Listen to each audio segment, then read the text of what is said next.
Bom dia, boa tarde, boa noite. Estamos aqui de volta para o nosso maravilhoso Bluecast, aquele podcast que tem o compromisso de trazer para você conhecimento e histórias de vida de pessoas que conseguiram alcançar coisas maravilhosas. Hoje eu tenho bastante curiosidade porque acredito que falaremos muito sobre criatividade.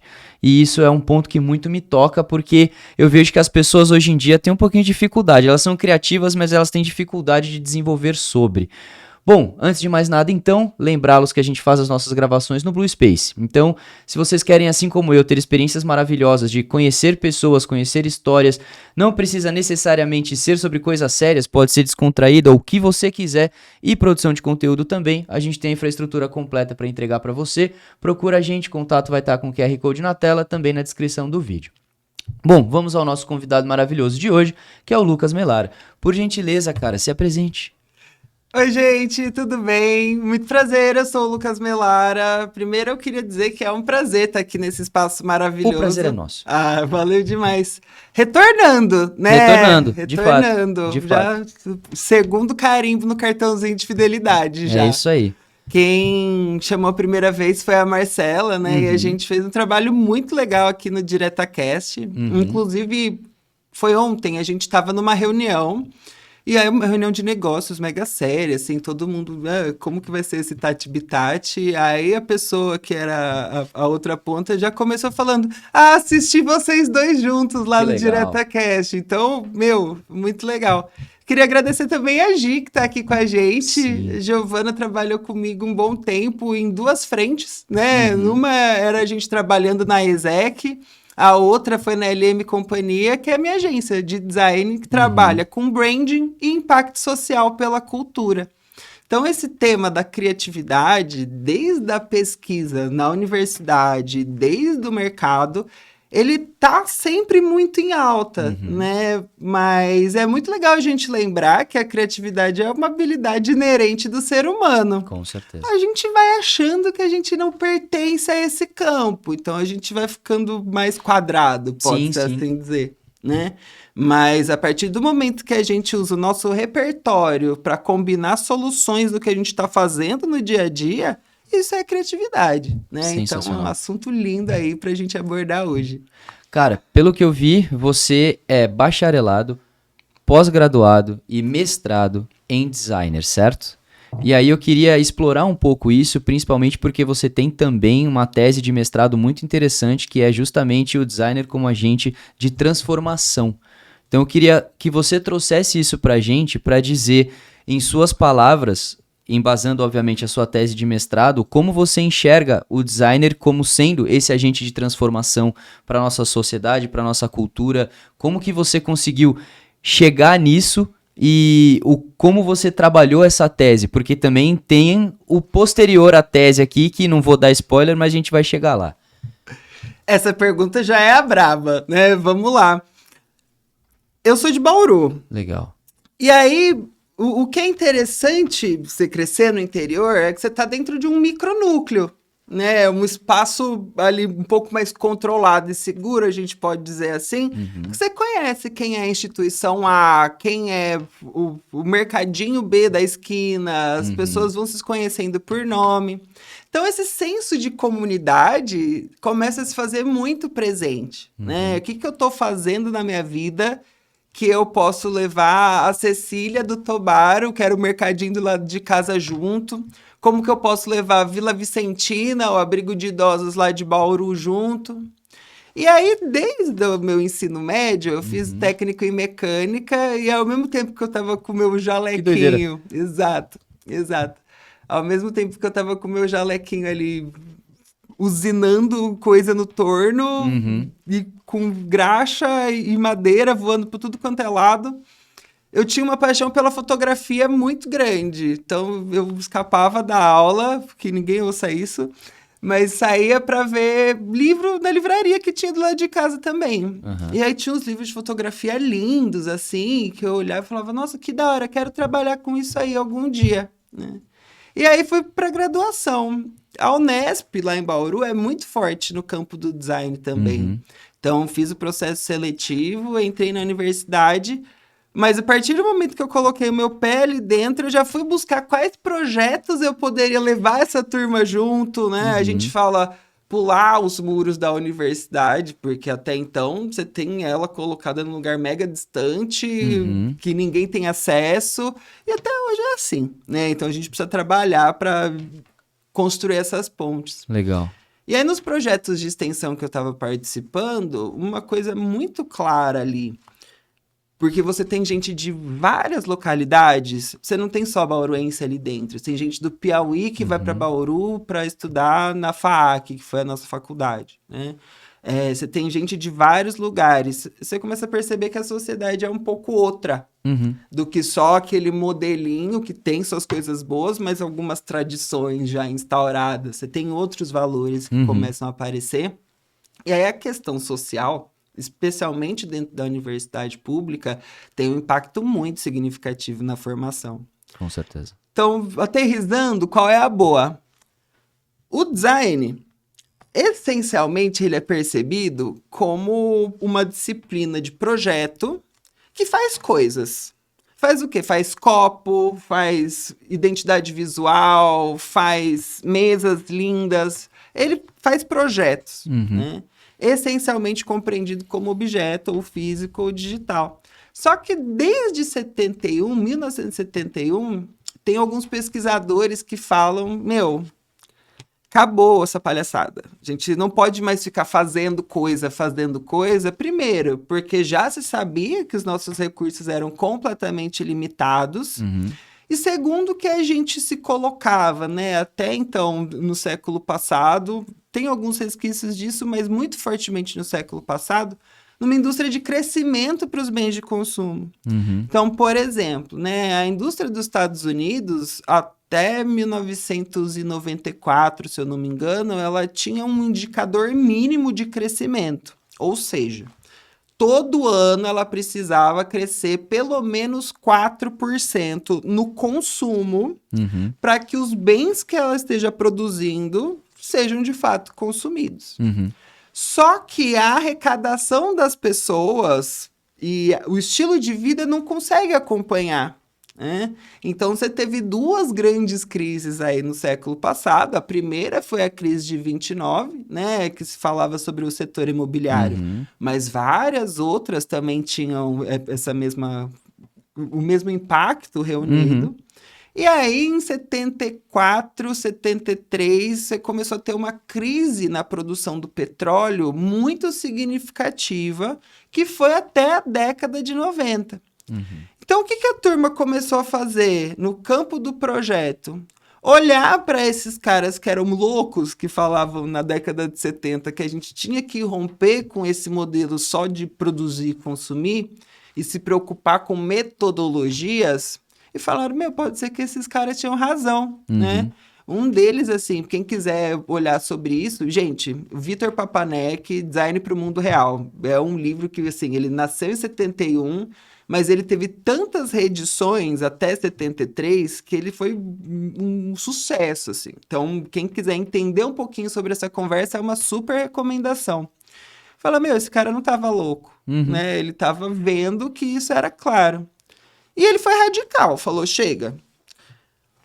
Desde essa época, então, na década de 90, começam a aparecer os que não são chega, são os entendi. Agora, como a gente consegue transformar isso dentro do meio que a gente está inserido, né? No nosso dia a dia? Porque é uma mudança de padrão comportamental, né? Exatamente, entra comportamento, né? E a gente precisa mostrar por que essa mudança de comportamento é importante. Então, você entende o design numa disciplina que se chama design social. Certo. Design social nasce justamente com essa premissa, né? Do fazer com as pessoas e não fazer para. E não necessariamente focar no produto que é originado por isso, né? Por esse processo de desenvolvimento, mas pelo coletivo que se forma, pela comunidade que se constrói, pela ligação entre as pessoas. E o resultado disso vai fazer muito sentido para essa comunidade que está ali dentro, que a gente chama recorte, né? Que é o grupo do projeto que está participando. Então, isso começou a se desenvolver, e aí o design social, ele foi considerado como uma disciplina dentro do design, mas ele tem uma premissa muito legal. Não posso ser só uma disciplina. Preciso estar em todas as disciplinas, porque senão, se o design social está numa caixinha, significa que todas as outras disciplinas estão projetando para matar a gente, para acabar com o planeta e tudo mais. Certo. Então, ele acaba sendo uma premissa de trabalho que a gente aplica a diversos projetos. E aí, como eu falei, né, a ESEC é uma organização internacional que trabalha com intercâmbio social e também com programas de estágio, mas essencialmente a essência da organização é trabalhar com o que eles chamam de paz e preenchimento das potencialidades humanas. O que isso quer dizer? A gente tem um objetivo de desenvolvimento sustentável que começou, inclusive, a guiar a organização a partir de 2015, que fala da paz. Objetivo 16. É paz, justiça e instituições eficazes. Legal. A primeira leitura que a gente faz disso é que é uma coisa super kumbaya, good vibes, queremos a paz. Mas ele é lido como um dos objetivos mais radicais que a gente tem. Por quê? Ele deixa claro que não haverá paz enquanto as pessoas não tiverem acesso às necessidades básicas humanas. Óbvio. Então, a gente vai tocar aí o fogo e o terror para fazer com que a gente tenha essa democracia no acesso à vida humana, né? A comer, beber, dormir, tomar banho, morar, pertencer, que são coisas que todos nós precisamos e nos amarram enquanto humanidade. Sim. A partir dessa visão dos 17 Objetivos de Desenvolvimento Sustentável, logo na graduação eu comecei a trabalhar em como que o design consegue promover esses objetivos, né? Como que ele consegue auxiliar, transformar projetos para atenderem as metas e indicadores que estão dentro dessa agenda, mas, ao mesmo tempo, continuarem produzindo coisas lindas, incríveis, super criativas. E essas ações, essa criatividade começa a ser aplicada em N tipos de projeto, que precisam resolver questões desde como que eu vou beber água, até questões muito amplas e sistêmicas, como funciona a cadeia de produção e consumo alimentar no mundo. Né? E aqui eu já vejo uma pequena inserção que pode parecer boba, pela qualidade do que você está entregando, mas a versatilidade do que é o próprio design. Porque quando as pessoas olham para design, elas se atêm especificamente ao que você falou. É o desenho de algo que faz parte de um projeto que envolve outras responsabilidades até a concepção de um produto. Não necessariamente é só isso, né? O design ele faz parte do desenho de um projeto que pode trazer sustentabilidade para a viabilidade de água dentro de uma comunidade. Então, aqui a gente já está falando sobre design e é duas aplicabilidades totalmente diferentes. Para a concepção dessa caneca, houve um design. Mas para a concepção de que dentro de uma comunidade, em algum lugar do país, houveram designers que sentaram para desenhar toda a cadeia da concepção, produção de água até isso chegar em canecas na casa das pessoas. Então aqui a gente tem um espectro de coisas muito distintas e que é justamente isso que eu quero que você consiga explorar mais com a gente. O quão é importante as pessoas saberem que design não é simplesmente o desenho de um produto, mas é muito mais. Exato. Essa semana, inclusive, estava tendo uma discussão com uma cliente mega amiga e a gente estava fazendo um briefing para a construção da identidade visual de uma empresa nova que ela está construindo. Então, a LM, como eu falei, ela começa nas organizações a partir do menor ponto que o empresário consegue entender. O que é design? Fazer o logo. Começa a entender a partir daí. É só o logo? Não, é a ponta do iceberg que eu começo a articular o que é um projeto de design para essa organização. E, inclusive, assim, os empresários que entendem do campo da gestão em design estão anos-luz à frente, porque você tem metodologias que vão para caneca ou para sistemas complexos que são comuns, né, mas que são muito boas para ser aplicadas dentro do ambiente empresarial. Uma delas, né, o design thinking, no caso, quanto metodologia, ela é um recorte da gestão em design, da amplitude do que é esse projeto. Então, você tem, por exemplo, um primeiro momento que é identificar o problema. E aí, essa metodologia que é o duplo diamante, ela chama isso porque ela abre e fecha possibilidades, né? Então, eu identifiquei o problema. Qual é o repertório que eu tenho para solucionar esse problema? Identifiquei. Desses que eu identifiquei, quais são os que eu vou usar?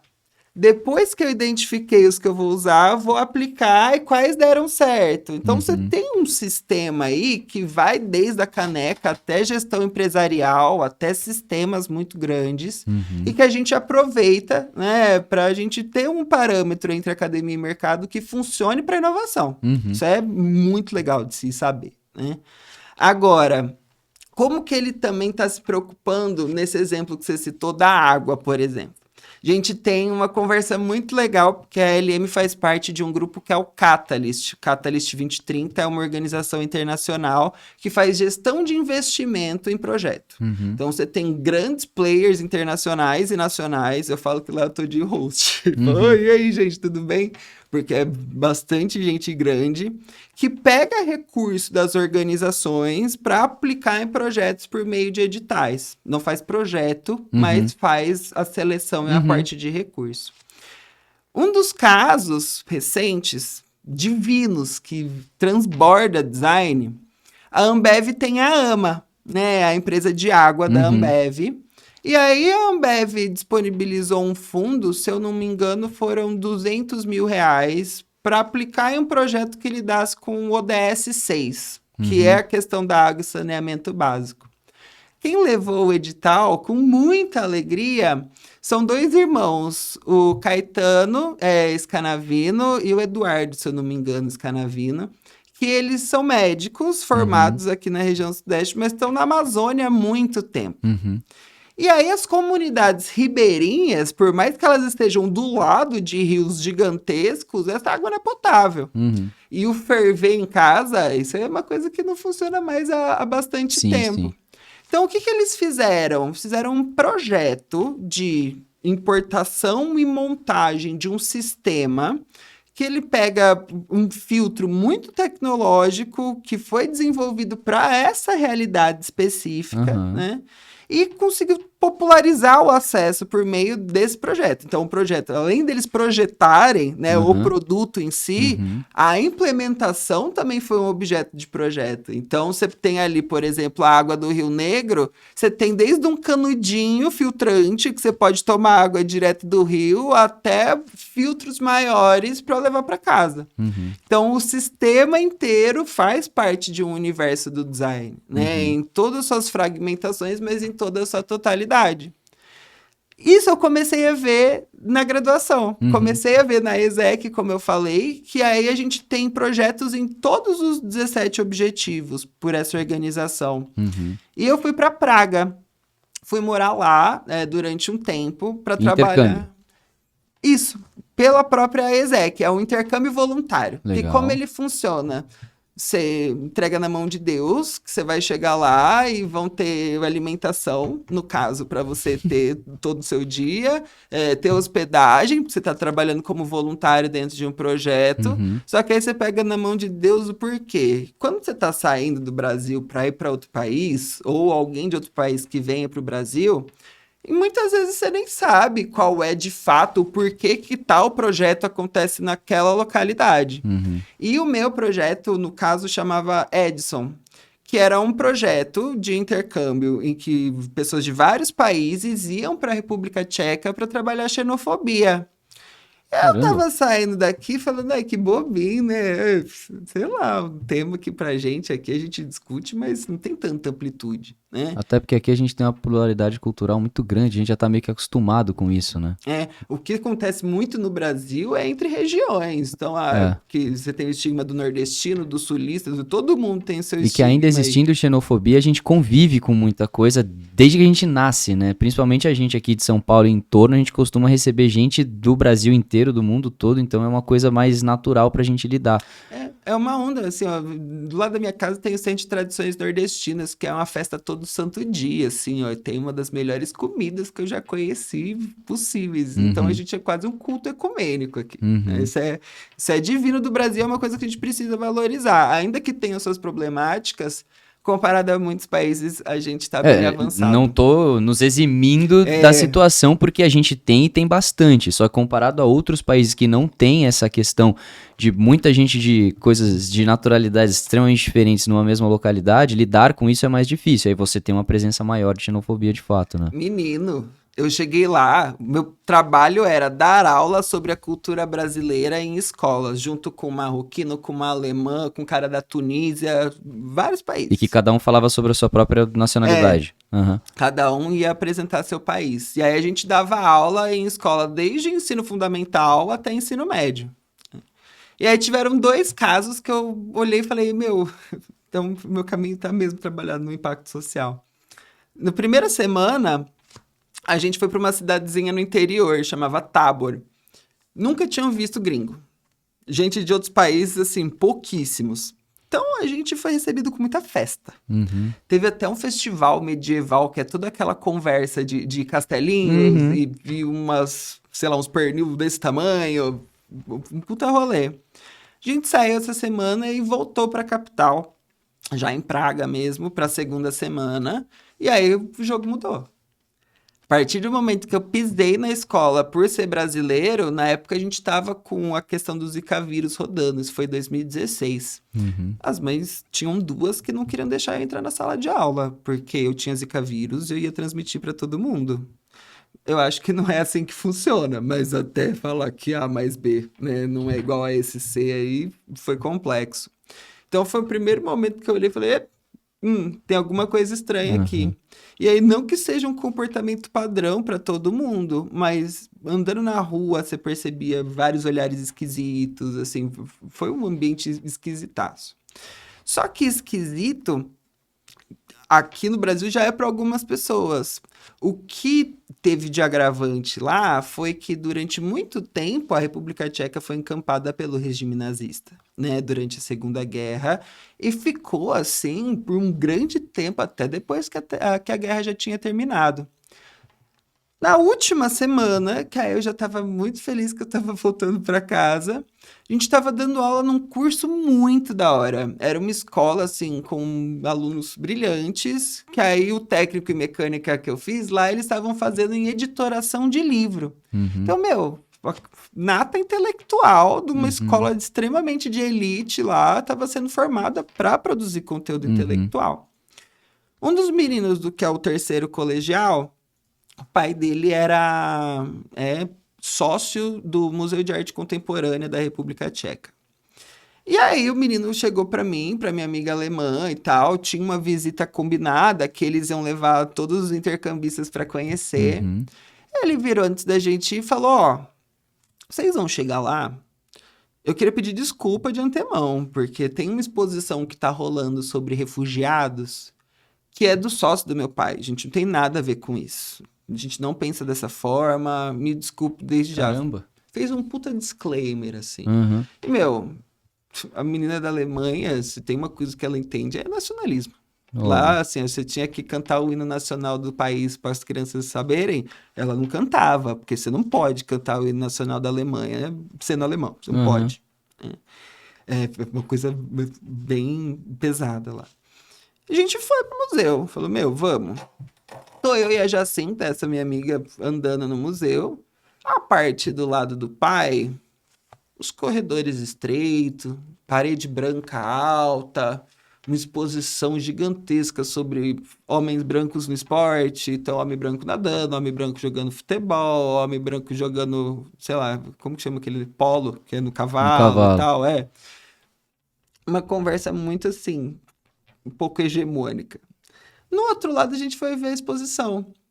E aí, a gente encontrou a exposição que ele estava falando sobre refugiados. E aí, exposição linda. Um monte de cartaz sobre conscientização, falando que o refugiado tá vindo roubar teu emprego, não tá vindo ocupar teu país e tirar tua casa. Tipo, era um trabalho muito bonito no campo da cultura para tentar mudar a percepção que o país tinha sobre uma chegada muito significativa de marroquinos naquele ano por conta de uma catástrofe que aconteceu, eu não me lembro ao certo. Aí a gente olhou aquela exposição linda, falou, mas por que o menino então fez todo aquele disclaimer absurdo? E aí, a hora que eu vi, a Jacinta já tava indo puta perguntar. Chegando lá pro menino, tirando satisfação mesmo, assim, ó. E aí, né? Por que você falou isso, sendo que a exposição é linda? Imagina. Na hora, a professora do menino já levantou, já agarrou ele e começaram a metralhar, assim, uma quantidade de asneira absurda. Absurda, que refugiado tava lá para roubar mesmo, que todos os intercambistas que estavam lá, eles só estavam dando atenção pra gente para querer ser simpático, mas que ninguém queria a gente lá. Assim, ó, foi um caos. Que doideira. E aí, esse momento eu entendi, né? Eu já tava desconfiando, mas eu falei, então, entendi por que eu tô vindo trabalhar xenofobia aqui, né? Entendi por que o causa-efeito aqui tem esse significado. É lógico, depois que isso aconteceu, eu já saí chorando, ligando pra minha mãe, falei, eu quero voltar agora. Sim. E aí, assim, foi 2, 3 dias depois, eu já tava voltando pra casa, chegando no Brasil, falando, eu amo esse país, assim, eu beijando o chão, falei, obrigado, senhor, obrigado. Que aí eu entendi a dimensão dessas questões sociais, da amplitude que os ODSs têm. Para a gente falar de sustentabilidade, a gente precisa abraçar a árvore? Precisa, mas não somente. Você tem outros 16, além do ODS sobre a vida sobre a Terra, né? E a questão climática, então tem outros 15 aí, que vão trabalhar questões desde a igualdade de gênero, desde a pessoa com deficiência, desde a vida sustentável, no sentido de comunidades sustentáveis, de energia limpa. Então, você tem uma amplitude para falar de sustentabilidade que é muito significativa. Só que como isso está sendo pensado, pelo menos desde a década de 70, você já tem um monte de coisa muito legal acontecendo. Então a gente pode considerar que a partir da década de 70 houve uma mudança de padrão de comportamento para que o design passasse a ser utilizado de uma forma diferente, não só na concepção visual ou física de um produto final, mas também no desenho que depois, mais adiante, como você disse, na década de 90, passou a ser aplicado mais presente também na sociedade como um todo. Então, a mudança de visão sobre a concepção da coisa e depois sobre a presença do homem dentro da concepção da coisa. Exato.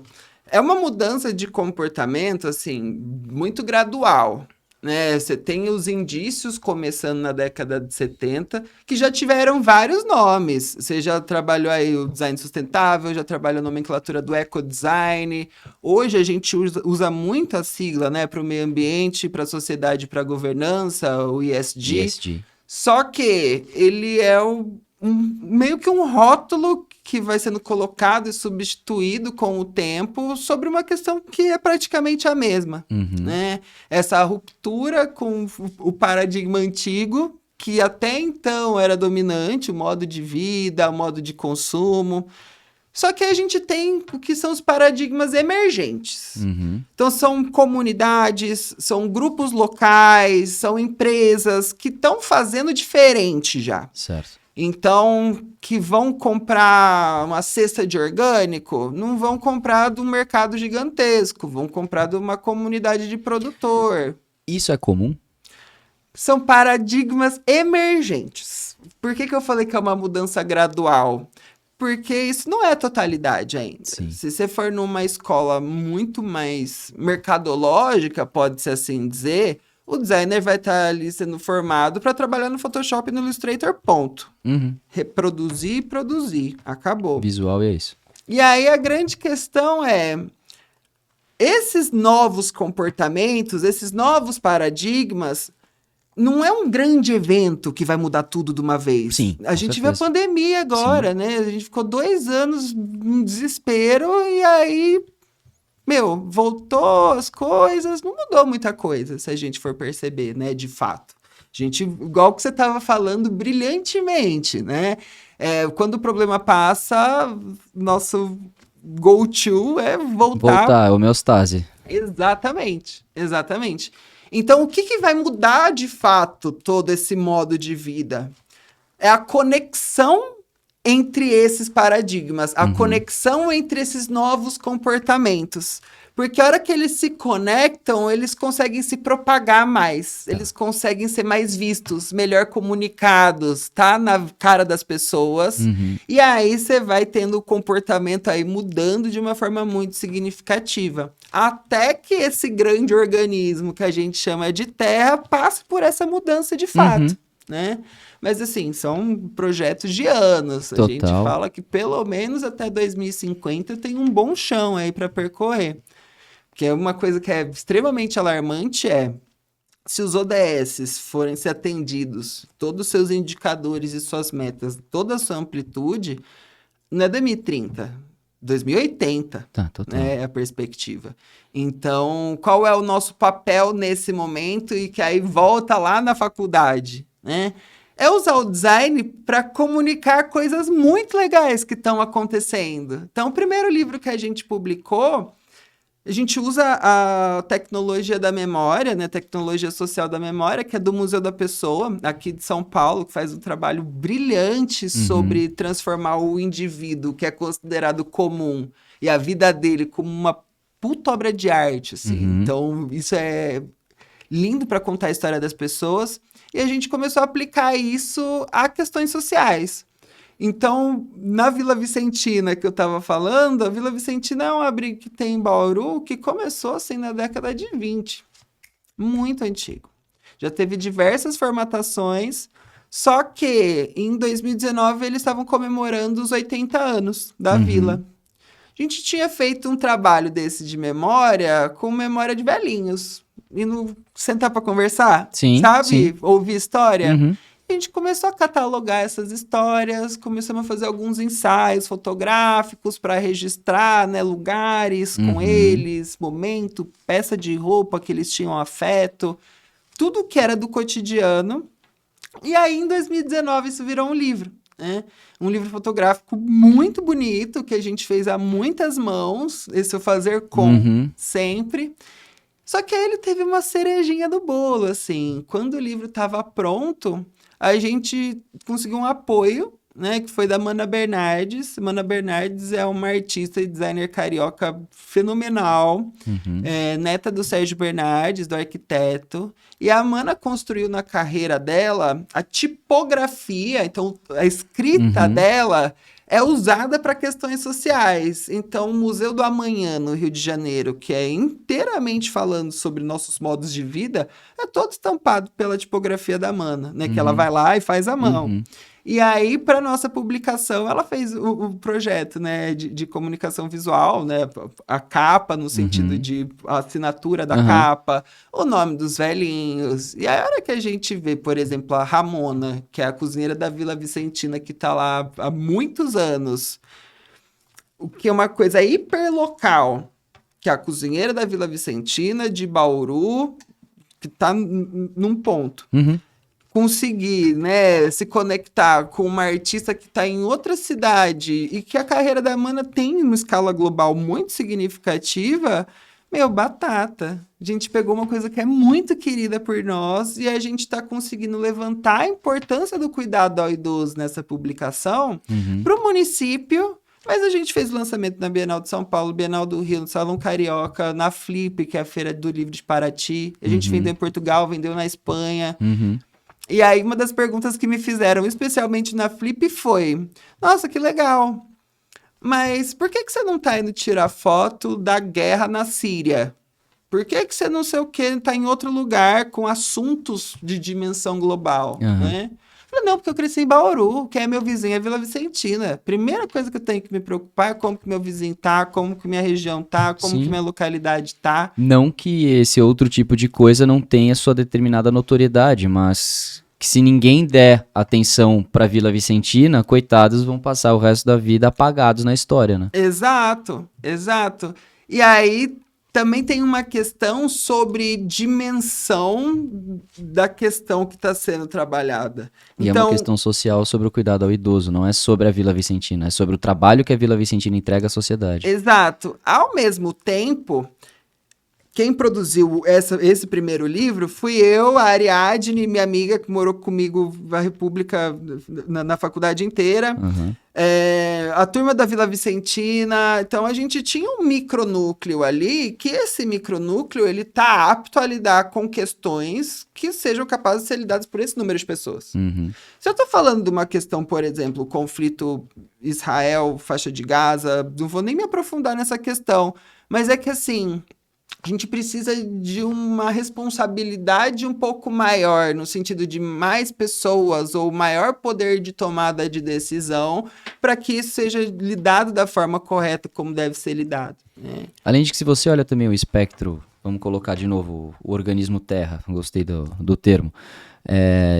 No espectro geral, você tem muitos veículos de comunicação e pessoas já atuando sobre o que é uma guerra na Síria, por exemplo. Enquanto, se não houver pessoas como você olhando para o micro-organismo dentro do organismo Terra, que é a Vila Vicentina, nada vai mudar nesse aspecto. Então, é isso que as pessoas também precisam aprender a olhar a tal da pintura completa, né? Você sair do seu regionalismo, olhar para o todo, mas ser capaz de trabalhar o micro para que o micro se potencialize para o macro. Porque, de novo, são duas coisas totalmente diferentes que têm o seu impacto social extremamente importante, mas que aqui a gente já tem muita notoriedade sobre, enquanto aqui precisa-se também de que as pessoas olhem. E aí é o seu olhar sobre isso e o como você leva isso para a sociedade que também faz diferença. Não que seja menos ou mais importante, mas tem a sua importância. Gente, o Sebastião Salgado, fotógrafo fenomenal, ele tem o Instituto Terra, que ele toca junto com o filho dele, com a família dele. Em um recorte temporal muito pequeno, ele, assim, trouxe de volta à vida uma das serras brasileiras mais importantes. Quem que acompanhou ele plantando árvore por árvore ali naquela localidade? Meu, você tem registro fotográfico, você tem pessoas indo visitar, mas a escala é completamente outra. Então imagina quantas pessoas não estão trabalhando ativamente nesse momento para transformar essa nossa realidade. São muitas. E que se essas muitas ganham um bom destaque, uma boa notoriedade, a gente começa a trabalhar cultura e comportamento, exemplo.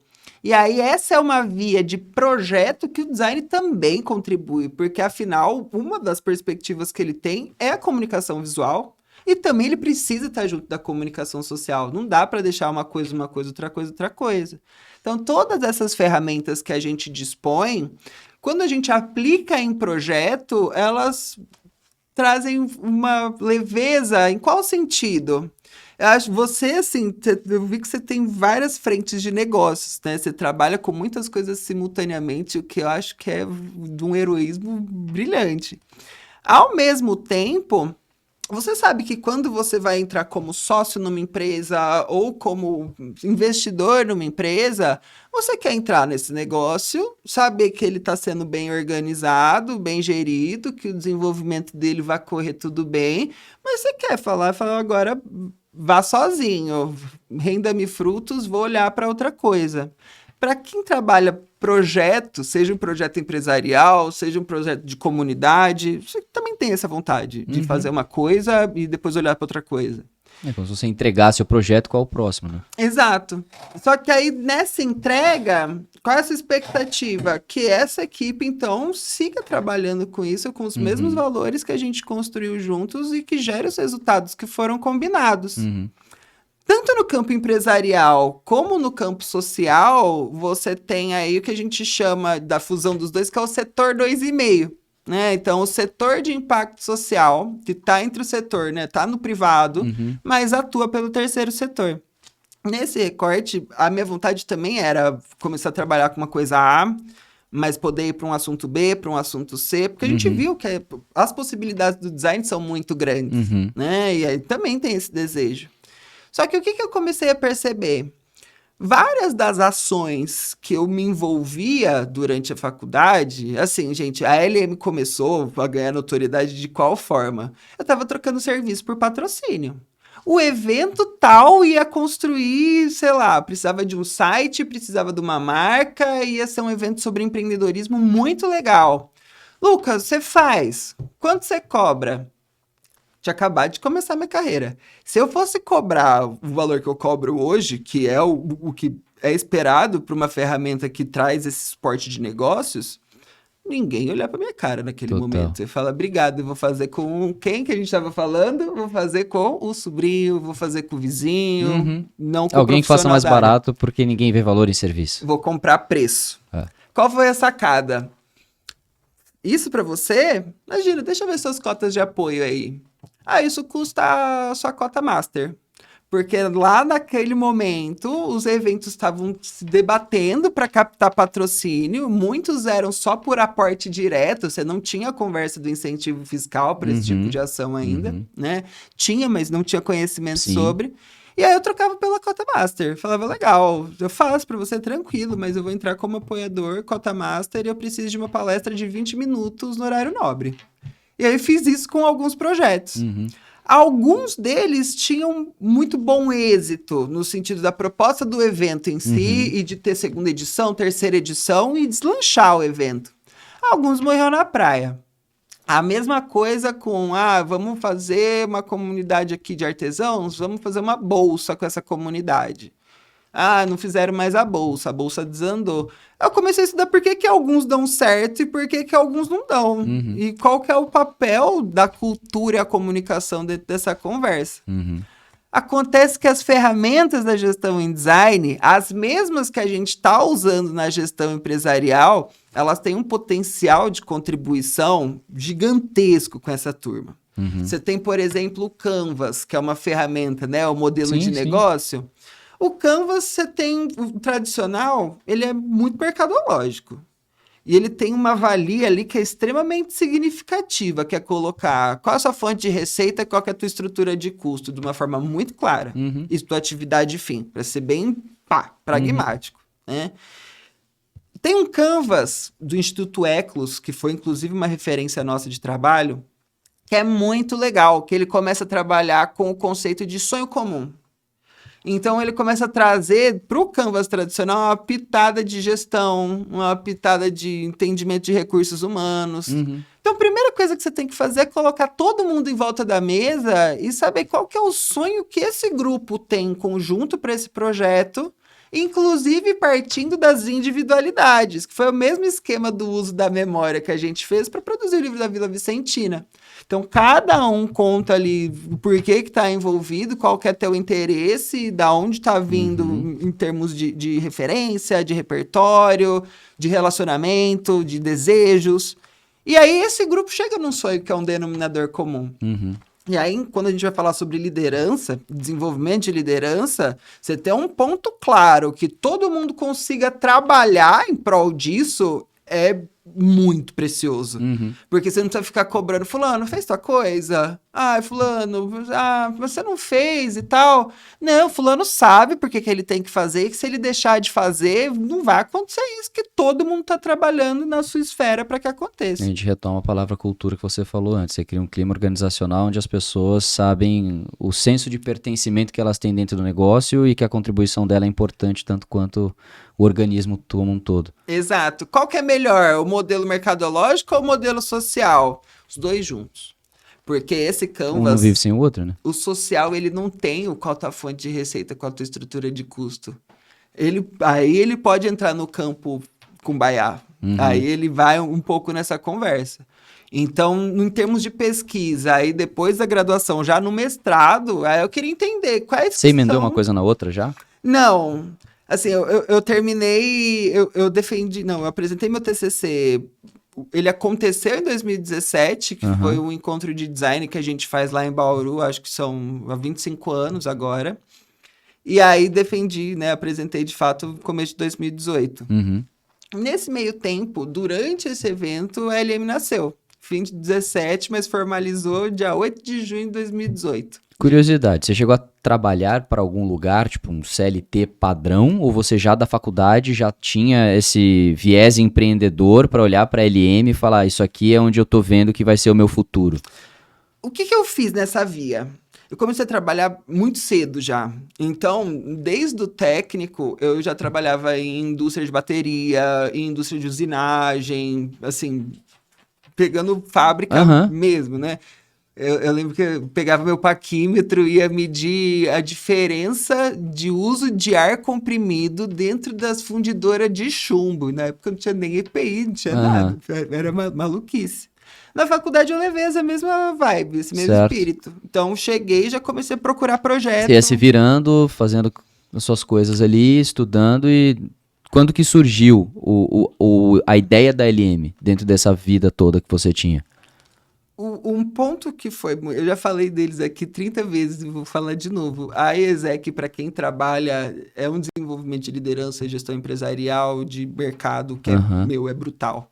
Você começa a entender na marra o que é conversão de venda, o que é resultado de comunicação, o que é abertura de lead, o que é aprovação, né? E aí, eu tenho um relacionamento com o Sebrae de muita longa data. Tá. Minha mãe é funcionária do Sebrae faz 32 anos. Ela foi a primeira funcionária de Bauru. Então, eu nasci na escada do Sebrae, praticamente. Certo. E aí, desde Você via criancinha... negócios nascendo o tempo todo. E aí, você tem programas lindos. Você tem o Empretec, que é um programa de empreendedorismo que vem com a chancela da ONU. Você tem vários desenvolvimentos ali de liderança, de empreendedorismo, de marketing, de comunicação, que são muito interessantes, né? E aí, o que eu comecei a observar já na faculdade? Prevaricação da CLT. Então, os estágios que ofereciam para o design era uma coisa de você receber, na época, R$400. Meu Deus.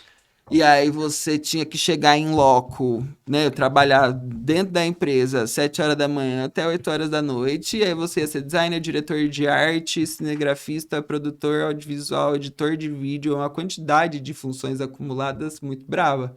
Então eu olhei e falei, isso aí não vai fazer minha hora render, não. Não vai. O custo operacional aí, entendendo... sei lá, a sustentabilidade da minha vida como uma ferramenta, né? Um indicador, isso aí não serve. Mas interessante você ter essa visão já naquela época, né? Porque muitas pessoas, tipo, se a gente for olhar o padrão de desenvolvimento de um trabalhador comum no Brasil, é preciso trabalhar para alguém, para conseguir conhecimento, dinheiro, e aí, quem sabe, ter o viés empreendedor depois. Talvez o fato de você já ter nascido nas escadas do Sebrae, como você falou, você já via pessoas movimentando situações diferentes. Interessante isso, cara. E meus professores da mecânica, juro, uns bigode grosso assim, que parecia escova de limpar rebarba. Eles me estimularam muito a isso. Por que a gente tinha que ficar lá na oficina com um monte de poeira, que você mordesse o ar, você jantava ali? Por que a gente tinha que ficar ali? Era, juro, o CTI, que era o colegial técnico da Unesp, era brabo. Era assim, ó, 21 disciplinas no primeiro ano, 23 no segundo, 26 no terceiro ano. E um TCC para entregar. Então, a gente tinha aula de manhã e tarde todos os dias e sábado de manhã. Mas se chegava depois do almoço e ia pra oficina, queria, meu Deus, alguém me arrebata daqui, não quero, pelo amor de Deus. Imagina, eles davam um incentivo pra gente estar ali na lida, porque se a gente entendesse o processo naquele momento, a gente poderia olhar o processo de uma forma mais distante e organizar o processo. E você tá numa fase da vida que também essas formações são importantes, né? De você entender como o jogo funciona. Então, saber que você tá dentro da mecânica ali, eu sou mecatrônico também, fiz técnica em mecatrônica na escola. Da hora. E é a mesma situação, cara, o dia inteiro na escola, você estudando e tudo mais, mas você já entende como o processo funciona. E meu pai foi uma pessoa que plantou essa semente na minha cabeça. Você fazendo isso junto com a escola, você já vê o valor do trabalho desde muito cedo. Você sabe o que você tem que fazer para chegar lá depois. E também foi ali que nasceu um pouco da minha veia empreendedora, por assim dizer. Mas é interessante, eu quis perguntar porque justamente em algum momento houve um gatilho para você olhar para o seu negócio e falar, cara, olha que interessante, eu vou entrar no mercado de trabalho, porque a gente está falando do momento qual você entraria no mercado de trabalho, e que você já falou, caraca, talvez o caminho todo que eu vou me matar para percorrer dentro do que essa carreira me proporciona, sendo um CLT padrão talvez, não vai dar muito certo, é uma coisa um pouco desequilibrada. Então como que eu quebro esse ciclo? E aí veio a questão, então, da LM com o empreendedorismo. Isso, e no começo, eu não posso nem dizer, assim, que eu abri por uma veia empreendedora e não sei o quê, tarará. Quando eu entreguei meu TCC, quem foi meu primeiro contratante foi a própria Unesp. Começou nosso relacionamento aí de outra forma agora, né? E aí, para esses eventos que eu mencionei, mas também para curso de pós-graduação, eu comecei, na verdade, vendendo curso de pós-graduação. Você tinha alguns programas que era da fundação, né, que é a Fundeb, que é a fundação da Unesp lá em Bauru. E aí, os programas que são de formação, de especialização, não os stricto sensu, que é tipo mestrado, doutorado, alguns deles são cobrados, que nem o MBA da USP, da Exalc, é a mesma conversa, né? E aí os professores construíam os cursos, eles estavam tendo muita dificuldade em colocar a gente para fazer o curso, e aí a gente tinha feito uma formação muito legal em comunicação digital no campo do marketing, da gestão de e-commerce. Fui me aprofundar um pouco nessa via, e aí eu levei o design para a via da comunicação e da venda digital. Legal. E aí, para eu poder receber, né, as contratações, aí eu precisava ter meu CNPJ. Então, foi primeiro uma necessidade. Porque essa primeira relação, imagina, eu era o menino do post. Aham. Não era o dono da empresa, eu era o menino do post. Sim. E aí, chama o menino do post para fazer coisa tal, e não sei o quê. E aí, essa conversa foi caminhando. Em 2019, ainda muito forte dentro desse campo, então nossos produtos eram marca, site e rede social, né? Muito forte nisso. Quando você fala nossos, você já tinha alguém atuando junto com você? Já tinha uma Giovana, já começou a vir outro, porque aí um professor eram 5 professores, aí viraram 7 professores, e aí a gente tinha que produzir bastante coisa para essa turma.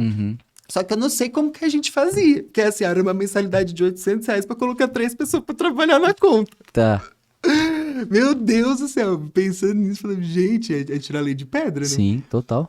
E aí, no fim de 2019, a Adi, que morava comigo, ela é daqui de São Paulo. Ela virou pra mim e falou, tô indo embora. Terminei minhas coisas aqui. Obrigada, Bauru. Beijos. Vai ficar aí, você vem junto.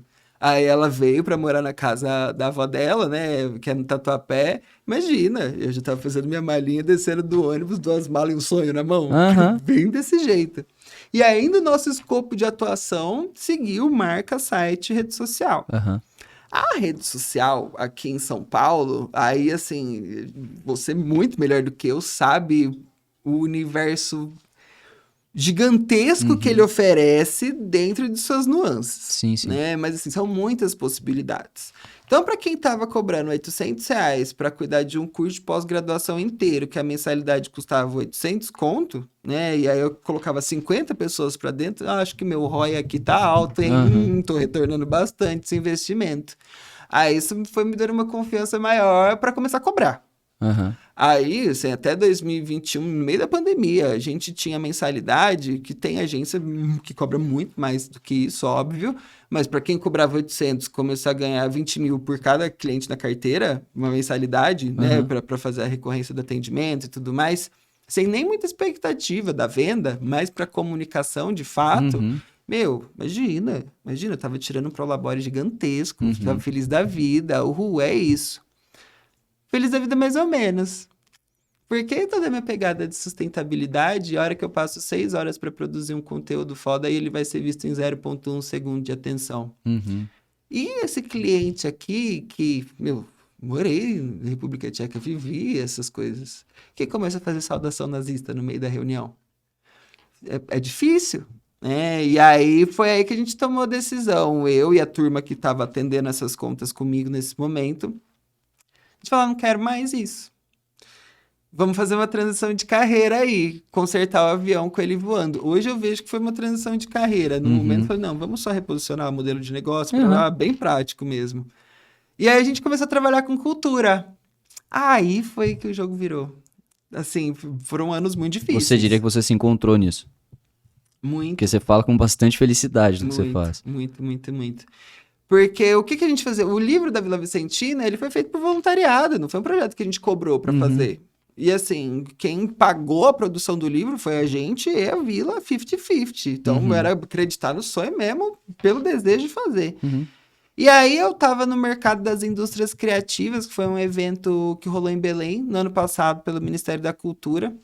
América Latina inteira, assim, ó, trocando conhecimento e rodada de negócios sobre os campos da criatividade. Uma consultora do Sebrae, da Bahia, Geise, maravilhosa. Geise, vou te mandar isso, porque você sabe que você é perfeita, né? Eu tava contando pra ela nosso modelo de negócio. Ó, hoje faço marca e site, não falava mais da rede social já. E aí, 1/4 do nosso faturamento é revertido em ações de voluntariado para projetos sociais. Ela olhou pra minha cara e falou assim, mas por que isso não é sua atividade fim? Aí eu falei, eu não sei por quê, não sei te dar essa resposta. Ela, pelo amor de Deus, assistencialismo ninguém precisa não. Vai transformar esse negócio que é a melhor coisa que você vai fazer da sua vida. E a gente estava nesse processo. Uhum. No mestrado, então, olhando para as ferramentas que o design pode oferecer para projetos culturais, sociais, empresariais, de qualquer nível, mas que tenham atendimento no impacto social, a gente viu quais eram as ferramentas principais e aí isso gerou, né, a dissertação do mestrado. Só que nesse meio tempo, eu tive uma felicidade muito legal, assim, muito bacana. Uma oportunidade barra uma felicidade. A gente, pelo grupo de pesquisa do mestrado, sob orientação da minha professora no momento, a Mônica, ela puxou o doutoramento honoris causa, que é quando alguém não tem necessariamente a formação do doutorado tradicional, Uhum. mas que tem um conhecimento que vai além sobre. A gente fez esse trabalho para Adélia Borges, que é uma jornalista em design pioneira no Brasil, que assim, determina o que é legal e o que não é. Uhum. E uma das linguagens de trabalho dela são as exposições. E aí eu comecei a acompanhar esse universo um pouco mais de perto. Alguns colecionadores de artesanato popular brasileiro, que assim, o nome artesanato no Brasil ele precisa ser muito valorizado. Tem muitas entidades que trabalham por isso, porque a gente tem uma riqueza aqui que a gente não faz ideia. Você tem um mercado interno que não paga muito. Você tem um mercado externo que paga fortunas, fortunas, fortunas para as comunidades brasileiras produzirem coisas lindas e tradicionais, né? Fora do contexto da pulseirinha do reggae, o que é originário de cada cidade, de cada tradição. Comecei a entender isso um pouco, comecei a entender como se pensava uma exposição. O livro, a gente já estava bem embalado, né, envasado dentro dessa conversa. Então a gente olhou e falou assim, acho que a cultura vai ter que ser a via mesmo, porque é o que a gente ama fazer. E aí depois desse puxão de orelha, e aí faz uns 2, 3 anos que a gente vem estudando bastante, né, as leis de incentivo fiscal dentro do campo da cultura, me deu um estalo. Eu falei, eu vou seguir trabalhando com branding. Só que ao invés, depois da marca pronta, da plataforma pronta, eu trabalhar na performance de venda online disso, eu vou trabalhar no campo do branding, na construção de comunidade. Mas em que sentido? Eu vou desenvolver produtos culturais a partir do patrimônio fiscal de várias empresas para que elas tragam a questão da sustentabilidade e do senso comunitário na prática. Exemplo, ainda no meio da pandemia, já mais para o fim dela, abriram 200 mil tabacarias na Grande São Paulo, assim, um número muito impactante. E em muitas regiões, tipo São Miguel Paulista, lá na Zona Leste, a tabacaria é o único ponto cultural mais próximo de muitas pessoas, né? Você tem lá, em São Miguel tem vários equipamentos, mas numa realidade muito similar, num raio de 15 quilômetros, aquele 2x2 da tabacaria toca música, vai a gente performar lá, tocar a música. Você tem coisas que Você acontecem. consegue juntar pessoas para um fim comum. Sim, acabam se tornando, tipo, agentes de território cultural. Isso é muito da hora. E aí a gente viu que essas tabacarias que estavam abrindo não estavam indo tão bem. E aí a Ariadne, eu falei dela, quando ela veio aqui para São Paulo, logo no Carnaval 2020, a gente chegamos do rolê, aí de manhã ela recebeu lá que tinha sido contratada pela Bem Bolado. E a gente começou a fazer intercâmbio de dados e informações em benefício da empresa mesmo, né? E aí a Bem Bolado trouxe esse diagnóstico, abriu um monte de CNPJ de tabacaria, mas ninguém tá vendendo a gente. Estão vendendo carvão, estão vendendo narguilé. A seda nossa não estão vendendo.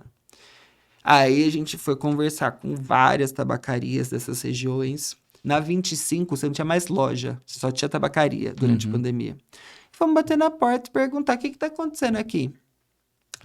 Ah, não, que eu não tô preocupado em empreender, porque eu não me vejo como empreendedor, não sei se eu vou estar vivo amanhã, então tô vendendo meu almoço para pagar a janta, e aí a gente tava no status de sobrevivência.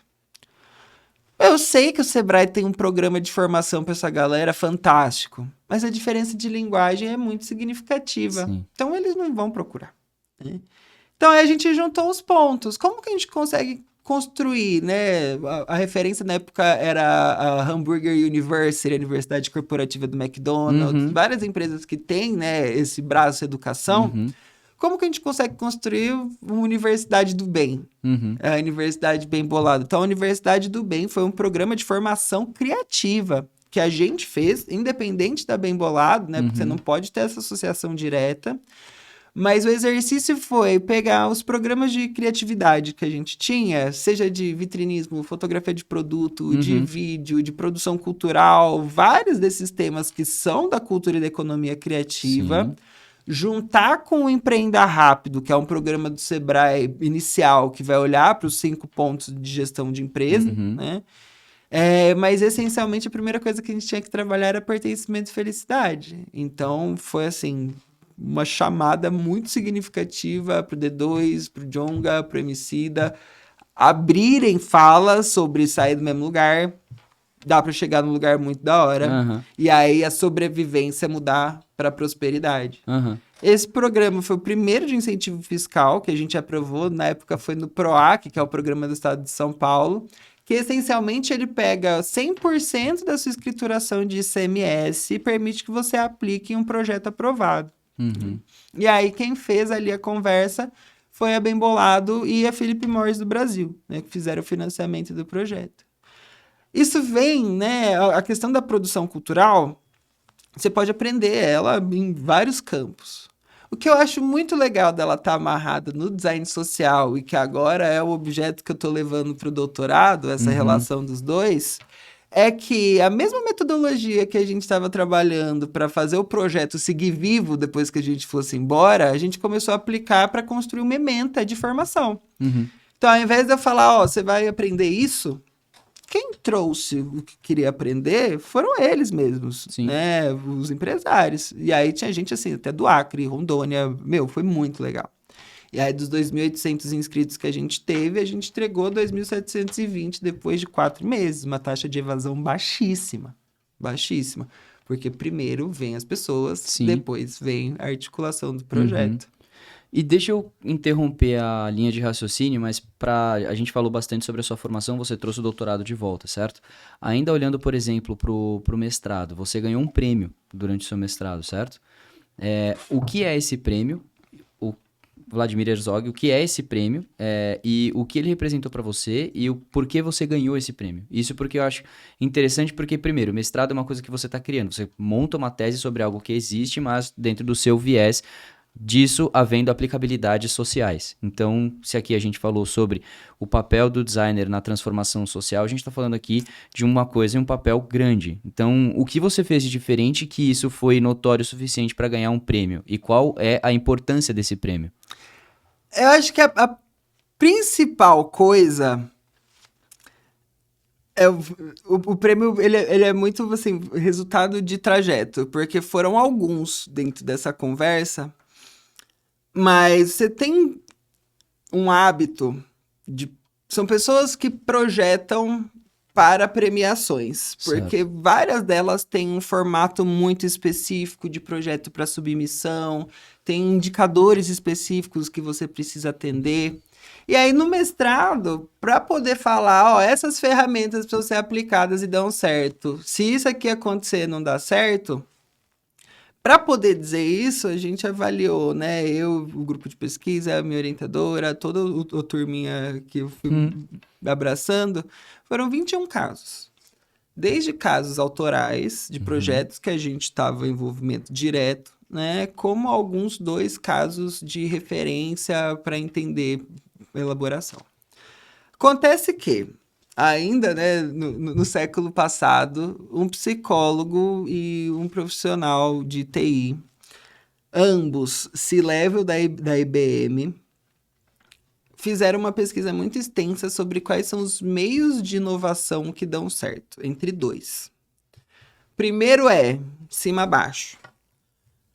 Tô lá fazendo uma pesquisa sobre um código, estabeleci uma programação, vi que aquilo pode ter um uso muito legal para alguma coisa, e aí depois que a inovação então foi descoberta, eu vou levar ela para a sociedade, para o mercado. No outro campo, a gente tem o baixo-cima. Primeiro eu entendi qual era a aplicabilidade, ou seja, primeiro eu descobri qual é a minha necessidade, o que que eu preciso, como que eu vou correr atrás disso, até chegar no que é a inovação. A gente entendeu, né, pela pesquisa deles e por esses casos que a gente foi pesquisar, qual era o meio que melhor funcionava. E aí acontece que os dois precisam acontecer simultaneamente. Então, conforme a gente foi desenvolvendo projetos e vendo qual tinha o sistema A, qual tinha o sistema B, ou qual tinha o sistema que foi pensado já, né, nesse sistema híbrido, a gente conseguia traçar os indicadores desse projeto que estavam literalmente ligados à sustentabilidade do projeto, do mundo, da sociedade, assim, de diversos campos. Só que 21 projetos de análise, sendo que desses 19 são autorais num espaço curto de pesquisa de mestrado, que ela tem um teto aí de 2 a 3 anos, né? Isso foi muito significativo. Então, a quantidade de coisa que a gente fez para poder gerar a pesquisa, né? E a quantidade de gente impactada por esse trabalho, que já estava sendo considerada na própria redação, foi uma coisa muito legal.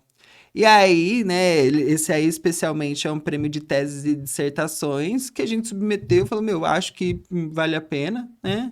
E deu bom, mas ao mesmo tempo, o que que deu bom também? O Prêmio Brasil Amigo da Criança, que foi uma premiação do governo federal, foi um projeto que a gente tinha dentro da pesquisa, que era sobre um programa muito lindo, que é a Família Acolhedora, né? Família acolhedora, ao invés da criança em situação de crise familiar ir para um abrigo direto, você tem ela alocada num grupo familiar por 2 anos, não é uma adoção, é só uma questão enquanto tramita... Transitória. Isso, a questão judicial está tramitando. E que aí isso faz com que ela consiga manter a escola que ela frequentava, os amigos dela. Então, a vida da criança é... Não é impactada tão negativamente por uma mudança abrupta. Exato. E aí, em Bauru, esse programa começou na Inglaterra, né? Na Primeira Guerra, inclusive. Mas ele tem uma unidade em Bauru que é muito legal. E que no começo da pandemia, antes da pandemia, a gente já estava conversando. A gente fez uma rodada de negócios sociais ali. E aí, eles tinham, tipo... Eram 20 famílias cadastradas num processo que é intensivo e tal, para ver se a família tá ok, tá apta. Mas tinha 9 crianças para serem acolhidas. E eles tinham um plano de captar novas famílias. Mas você não tinha uma relação tão defasada assim. Pouca criança, muita família. Legal. Mas a gente começou a trabalhar numa campanha de comunicação, então um projeto de design editorial, com plataforma online, com campanha física, com um monte de coisa simultânea, para trazer novas famílias para dentro desse cadastro. Que bom que a gente começou, porque abriu a pandemia, o número de crianças de 9 foi para 180. Caramba. E ainda no começo você tinha as mesmas 20 famílias tentando o rodízio, mas não estava dando conta. E aí, no fim dessa campanha, a gente conseguiu entregar 3.000 famílias. E aí, até hoje, assim, boa parte delas estão dentro da base e seguem prestando serviço de acolhimento. Que bom que, atualmente, esse número de crianças é muito menor. Já muita coisa que estava aguda foi um pouco acalmada, né? Então, lidando apenas com o crônico nesse momento. Mas aí esse projeto teve um reconhecimento do governo federal. E aí tem outros 2 que são muito legais, que são 2 premiações que, assim... Por que é importante mandar coisa para prêmio, você que é designer? Para ser visto o trabalho. O trabalho que você colocou ali com um monte de gente envolvida tem uma escala bacana, porque vocês estão fazendo muita coisa legal. Muita coisa legal. E o mundo precisa ver. Você tem o Brasil Design Awards, que é um prêmio brasileiro que é muito importante, que a gente concorreu. O Design for a Better World Awards, Design para o Mundo Melhor, que é da mesma instituição, né, que é do Centro Brasil Design. Mas, ao mesmo tempo, você tem uma conversa aí que, para quem trabalha com editorial, aí sim é emocionante, que é o Jabuti. O Prêmio Jabuti, para quem produz livro, ele tem um peso muito significativo. E a gente concorreu 2 vezes já. A primeira vez foi com essa publicação do Velhas Lembranças, que aí no campo das ciências humanas a gente ficou muito bem colocado. E aí, ainda na pandemia, a gente fez o Guia Agenda 2030. Foi um material que ensina como que as universidades conseguem trabalhar seus projetos de extensão em prol dos ODS. Que a gente até criou 3 ODS novos aí. Foi o 19, não, o 18, da igualdade racial, que quando a gente fala do Brasil para dentro, isso é uma pauta que precisa ser extremamente apontada, né? E ela tem pouca incidência dentro da agenda. Uhum. O 19, que é da arte, cultura e comunicação. E o 20, que é dos povos originários, das comunidades tradicionais. Esse livro foi muito legal, né? Quem escreveu mesmo foi uma professora da Unesp e um professor da UNB, que são muito inteligentes, mas o trabalho de produção, editoração, construção completa, assim, foi uma delícia de fazer. Uhum. E aí ele precisava ser submetido. Então o prêmio ele é consequência de muito trabalho, né? Que o trabalho é o fim e o meio. O prêmio ele vem ali na conversa, mas que ele é muito importante. Para esse ano, aí tem muita coisa boa acontecendo. Você pode compartilhar um pouco disso com a gente? Isso para dizer, porque, por exemplo, hoje falando sobre a LM, acho que até antes da gente abordar o que vai vir de coisa boa, eu queria fazer algumas perguntas sobre tudo que você já fez. E isso, porque assim, você fala com muito orgulho, cara. Eu fico muito feliz de ver quando uma pessoa ama o que faz, porque você transparece com alegria, você dá todos os detalhes, e isso pra você é uma coisa que te move. Então, olhando tudo que você já fez até agora, você conseguiria elencar, por exemplo, um projeto que, assim, brilha demais os seus olhos? Eu sei que tudo, pelas causas sociais, inclusive, tudo que você já fez, são de extrema importância, mas algum que, assim, tem aquele espaço reservado no seu coração? Olha, eu vou falar de 2. Cada um tá numa tipologia diferente. Uhum. Mas a LM hoje entrou na cultura e no meio da cultura você tem diversos campos dentro do projeto. Você tem quem vai elaborar o projeto, quem vai captar o recurso, quem vai produzir, quem vai executar. Você tem diversas Você tem pessoas frentes. para fazer todas essas... A cultura se põe dessa forma, né? Para você trabalhar com produção cultural, é todo esse arranjo que precisa ser mapeado. Os primeiros colecionadores começaram a trocar ideia com a gente e começaram a ver na LM o projeto e a captação de recurso, né? E aí, muito mais a captação de recurso em primeira instância. Uhum. Porque, quem que é esse menino novinho que tá chegando aí com um monte de gente já antigaça dentro do setor que vai manjar de projeto ou da intelectualidade da coisa muito mais do que a gente. Uhum. Só que você tem muitos projetos, muitos são divinos, de um brilhantismo, assim, lindo. Uhum. Mas alguns deles não têm necessariamente um impacto direto na sustentabilidade, né? A gente estava conversando uma vez com um cara que a gente foi abordar para captar recurso com ele e tal. Aí ele falou assim, não, beleza, eu ponho vocês para dentro da empresa tal, só que eu quero que você capte para mim um caminhão que eu tô trazendo de Los Angeles, gigantesco, que ele vai rodar de São Paulo às cidades do interior. Então, São Paulo, Ribeirão, ele faz o trecho. Uhum. São Paulo, Araçatuba. Vai rodar o interior, vai chegar nas cidades e esse caminhão vira um cinema para você ir assistir filme antigaço de Hollywood que nem a Sessão da Tarde reproduzia mais. Uhum. Então, boa, esse caminhão tá vindo, vai colocar uma quantidade de poluente gigantesca desde o momento do deslocamento dele e deslocamento pelo estado, né? De vir dos Estados Unidos, deslocar pelo estado. Então, você já tem um ponto aí. Você não tinha uma estratégia de compensação de carbono, neutralização, nada. Que assim, 2024, gente, não dá pra isso aí com isso aí. Não colocar isso em pauta no design da coisa.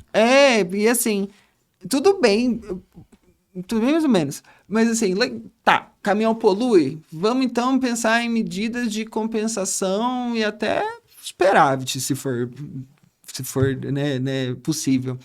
Mas era um projeto que ele não tinha nenhuma das diretrizes que a gente trabalhava. E aí foi o momento que eu entendi que, acho que essas pesquisas que a gente fez, esses trabalhos, trouxeram a gente para chegar num momento com diretrizes boas. Uhum. Então, hoje a gente só desenvolve projeto autoral. A gente não capta recurso para terceiro. É lógico que o autoral pode vir fulano junto, ciclano junto, e aqui a gente vai construir uma coisa nossa. Mas que tendo o capital intelectual de vocês conseguem pautar essas coisas que muitas vezes só captando recursos para terceiros não. Exato. E aí, da onde veio essa experiência? O primeiro, é lógico, o Velhas Lembranças, Memórias de Vida, o livro da Vila Vicentina, que chegou em Mana Bernardes, foi distribuído a rodo. E aí, essa semana, até escorreu uma lagriminha, assim, porque eu ainda tenho algumas cópias do meu acervo pessoal. E aí, lá em Belém, eu conheci o cara que era editor da Taschen, que faz a edição dos livros de fotografia, de arte e tal, aqui no Brasil, né? Ou da Taschen no Brasil, que é o Julius Wiedemann. Eu entreguei uma cópia pra ele essa semana. Mandei uma cartinha e tal, porque a gente ficou brother, aí deixei lá com ele. E aí eu me dei conta de que quando eu fugia da aula pra ir ver os livros, eram os livros do Júlio que eu tava indo ver. E aí eles que me colocaram nessa trajetória. Ele ter isso, nossa senhora, explodiu a minha cabeça, Total. porque é um dos trabalhos É o que seu eu herói, mais tenho né? orgulho. Orgulho. E aí não é porque o Lucas deixou um livro com o Július. Dentro do livro, eu tenho 17 velhinhos. Um deles, que é mencionado, né, o 18º, que a gente não entrevistou, porque ele já tinha falecido, durante muito tempo ele foi considerado o cara mais velho do Brasil. E assim, ele trepava em árvore com 109 anos para fugir do banho. Era uma maluquice que acontecia ali em termos de qualidade de vida. E aí, alguns deles eu levo pra minha vida. Então, tem uma velhinha lá, a Marciana, que eu chegava na Vila Vicentina, a Marcinha já vinha dançando com a bengala dela, fazendo festa Bonitinho. e tudo mais. Adotei uma avó, porque eu era muito ligado à minha, então tem uma questão afetiva aí muito significativa. E poder ser adotado, né, depois de adulto assim, meu, que delícia, meu coração transborda. Então, além da questão afetiva, aí você tem diretrizes projetuais que são muito significativas para a gente, né? E aí a ampla circulação que ele teve por conta do tema, mas também por conta da gente ir correr atrás, a gente fez uma exposição na Flip muito legal sobre o livro. Legal. Então, isso aí, meu, de longe já entendi que eu quero ser livreiro. Isso é o que leva o meu coração para frente. Mercado editorial não é um mercado em ascensão. Você não tá, estamos explodindo, vamos investir nisso. Mas enquanto contrapartida social, eu acho que ele é uma das linguagens que a gente consegue melhor sensibilizar o tema que a gente está trabalhando. Tá. Né? E no audiovisual isso também ajuda muito. E a segunda foi, a gente atendeu, né? Eu comecei a atender na Unesp, e isso foi até muito significativamente. Como agência de comunicação, eles eu mantive até ano passado. Que aí o nosso último desafio foi levar para dentro da reitoria, aí já aqui em São Paulo. Você olha, nossa, comecei lá da unidade, estou aqui na reitoria, que legal. Foi trabalhar um projeto de comunicação com eles, que a gente já sabia que era começo, meio e fim. Tinha essa clareza, porque essa prestação de serviço contínua, ela é, na compra pública, ela dá pano para manga, né? Mas a gente construiu dentro da reitoria uma empresa júnior para trabalhar a comunicação de toda a extensão universitária e cultura do Estado. Então, eu trouxe os alunos, cada um trabalhava com um head de alguma coisa para ir aprendendo, e hoje, assim, o que eles estão entregando é fenomenal. Que legal, cara. Nesse período, uma das coisas que aí a gente fez foi a minha primeira exposição, que eu achava que estava muito distante, porque meu custo de uma exposição, a menorzinha é 200 mil e vai. Né? Hoje a gente trabalha com exposição de 4 milhões, 5 milhões, com uma itinerância gigantesca pelo Brasil, mas dessa primeira, a gente entrou ali na conversa.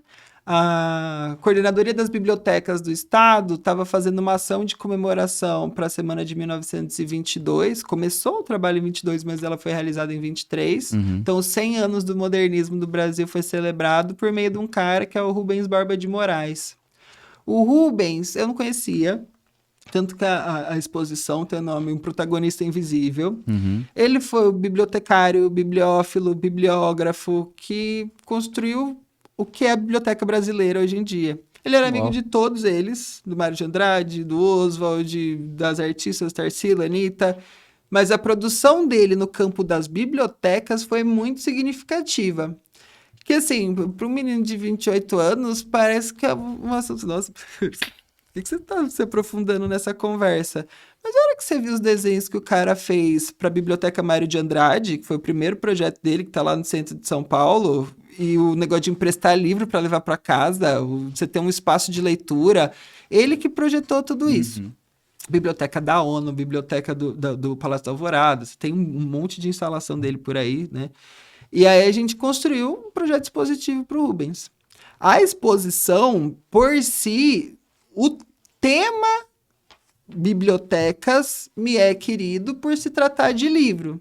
Mas eu falo que ele teve um sucesso muito legal porque a gente trabalhou com uma quantidade de pessoas para botar ela de pé muito significativa, que foi aí que eu comecei a entender então o que é fazer uma exposição de fato. Desde a curadoria ao projeto tipográfico, aí passando por todo o desenvolvimento dela. Uhum. E que aí hoje ela dá um embasamento muito grande para que a gente consiga fazer nos nossos campos do artesanato, do Uhum. design, da comunicação, Uhum. que são os temas que estão muito mais próximos. Uhum.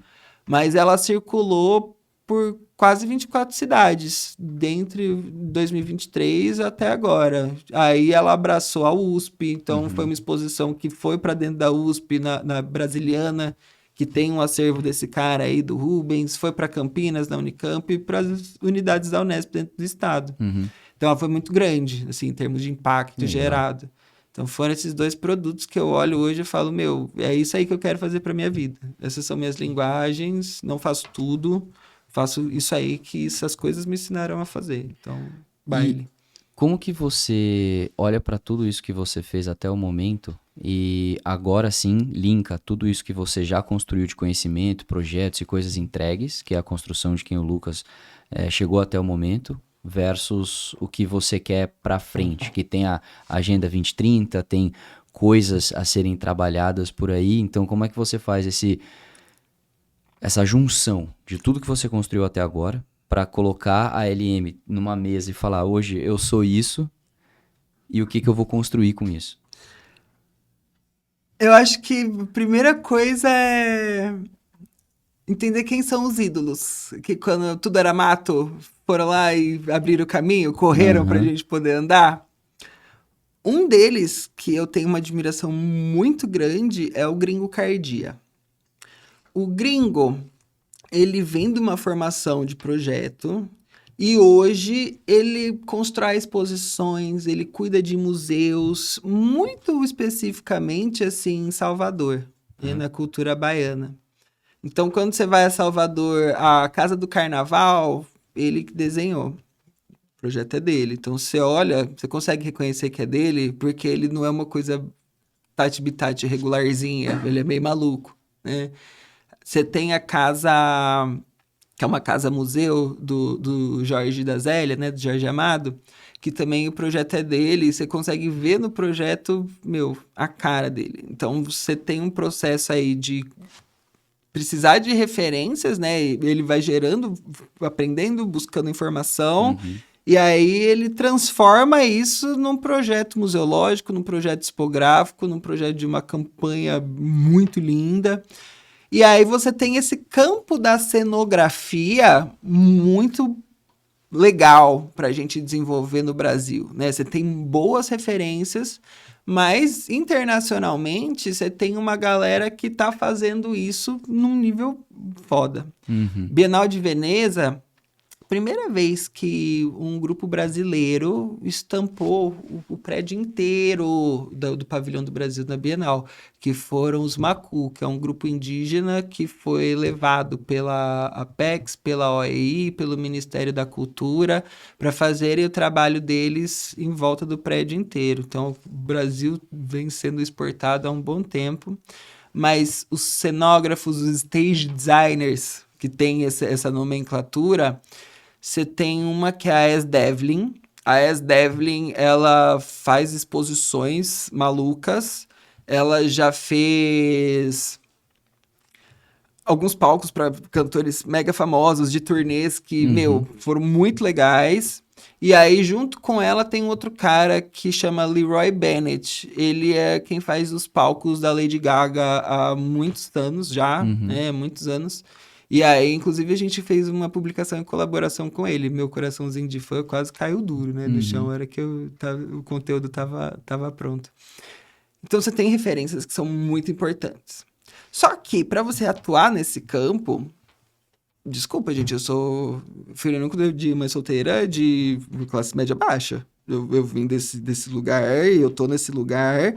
E aí, para trabalhar com esse nível de produção, imagina, é um grupo disso aqui de pessoas que são as referências e que estão fazendo muitas vezes as mesmas coisas. Não tem projeto, só estão no lugar certo na hora certa.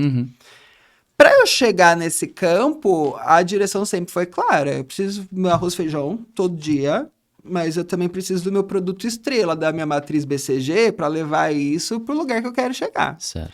Então, a marca e o site hoje, né, eles foram as ferramentas principais da nossa transição da rede social para o campo cultural. E eu tenho um carinho muito grande por eles, são produtos que eu amo, trabalhar com desenvolvimento de marca, branding, assim, não acho que é uma coisa que eu vou abrir mão. Ah, não quero mais brincar. Tanto que nesses projetos que a gente desenha no campo da cultura, as rubricas na planilha que dizem respeito a isso, eu já deixo claro que é meu. Beijo, fica com Deus. Né? Mas a direção é, então, conseguir articular e projetar e abrir campo para chegar nessa segunda via, de ser uma boa referência para a produção cultural, para a produção museológica, para a produção cenográfica, e que hoje a gente tem uma oportunidade, uma janela, eu digo que é significativa. Quando eu falo de lei federal, lei estadual, eu estou falando de fornecedor. Sim. A gente tem que ter isso em mente. Então, se eu vou fazer um projeto e ele precisa ser feito por incentivo fiscal e eu vou submeter na Rouanet, eu não estou trabalhando nenhuma questão partidária. É puramente assim, análise de cenário. Clara.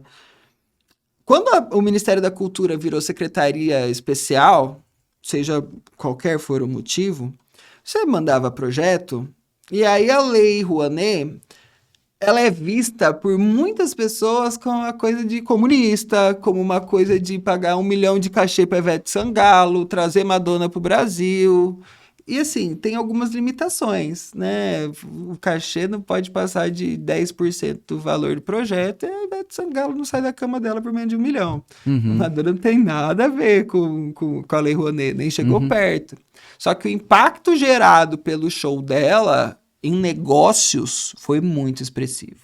O Itaú investiu 50 milhões como uma ação de marca, porque eles tinham transformado, né, o logotipo deles, que eu achei que ficou um chuchuzinho. E aí o que trouxe de investimento para o Rio de Janeiro foi 300 milhões. Então você põe 50, já era 300. Só que para você discutir nesse campo de valores, você precisa ter o aporte, você precisa ter o dinheiro ali. Total. Você precisa ter a participação, né? A lei, ela foi feita no governo Collor. Então, ela é um dos dispositivos mais, pode-se dizer, neoliberais existentes. Porque ao invés de você pagar dinheiro para o governo, a empresa está investindo nela mesma. Só que, de novo, ela é fornecedor. Ela nunca foi revogada, mas ela foi minada nesse período. Então, você mandava projeto, o projeto ficava parado 1 ano sem ninguém nem falar, vi, recebido, parado. A empresa patrocinava... E, nesse momento, a secretaria não mandava para a Receita Federal que a empresa patrocinou. Então, quando a empresa ia fazer a dedução do imposto de renda da pessoa jurídica dela, a Receita Federal falava... E aí? E aí, mas você não fez? Né? Então, você tem conflitos. E aí, depender especificamente desses fornecedores, mata o negócio. Sim. Então, a janela que eu digo é aproveitar o momento de cultura que a gente tem vivido, né? Cultura, comércio, indústria, serviços. O comércio recebe 25,5% de renúncia fiscal do governo. A indústria automobilística são 16,39%, se eu não me engano. A cultura é 0,5% desse montante.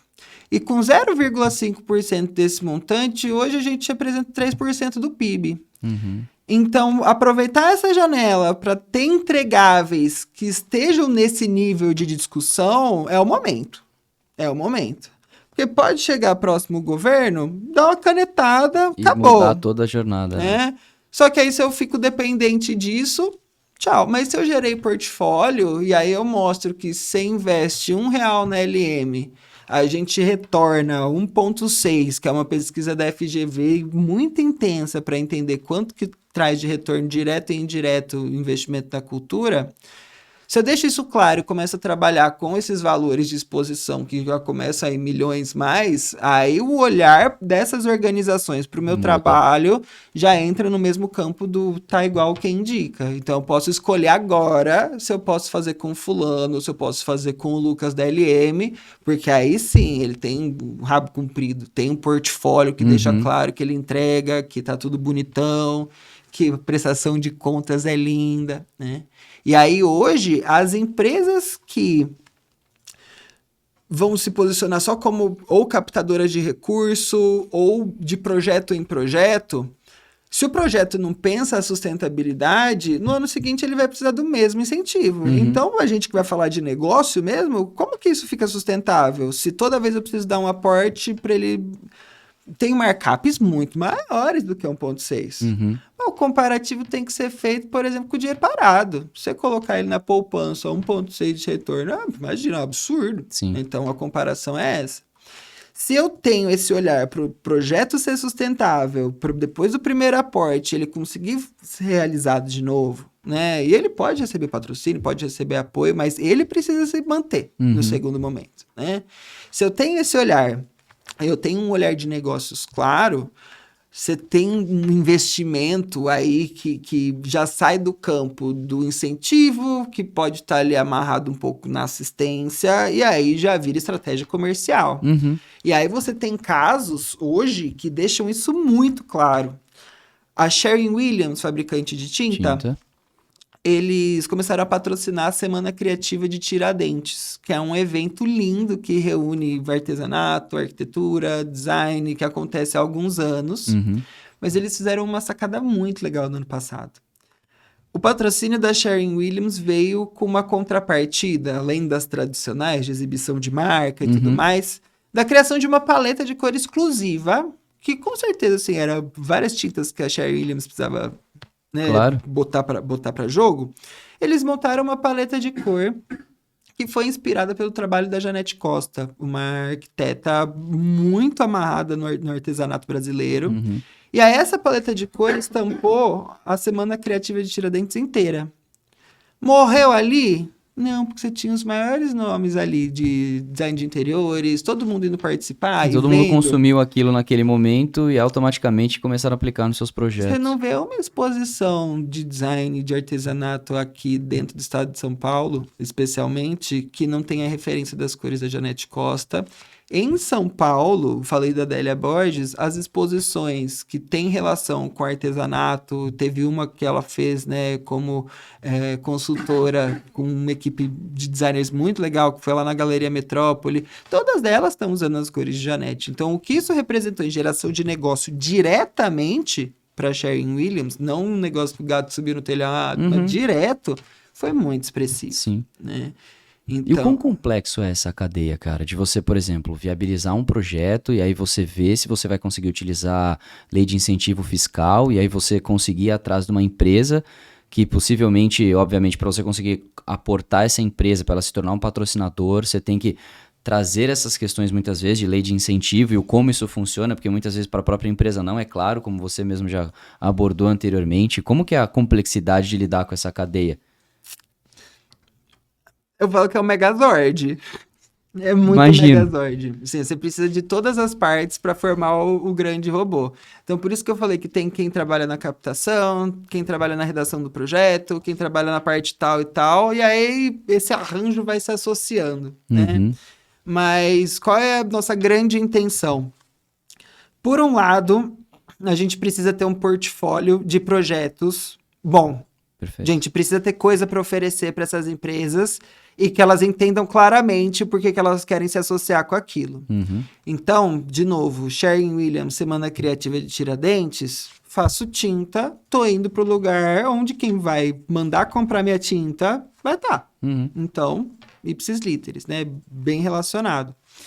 Eu trabalho com artesanato, por exemplo, artesanato popular. E aí eu tenho uma referência de Casa Cor. O arquiteto da Casa Cor, muito provavelmente, ele está circulando por Pinheiros, pela Vila Madalena, e ele sabe o que está dentro, o que está fora, e lá é um grande polo que define isso, né? O artesanato popular brasileiro está dentro. E ele vê isso em vários lugares. Então, se você for na Casa Cor agora, você vai encontrar objetos feitos, né, de artesanato, seja um artesanato utilitário, tipo umas canecas de cerâmica, que tem uma amiga minha que tá lá expondo, que tá muito bonito. Seja pelo azulejo feito da forma tal, mas ele tá lá.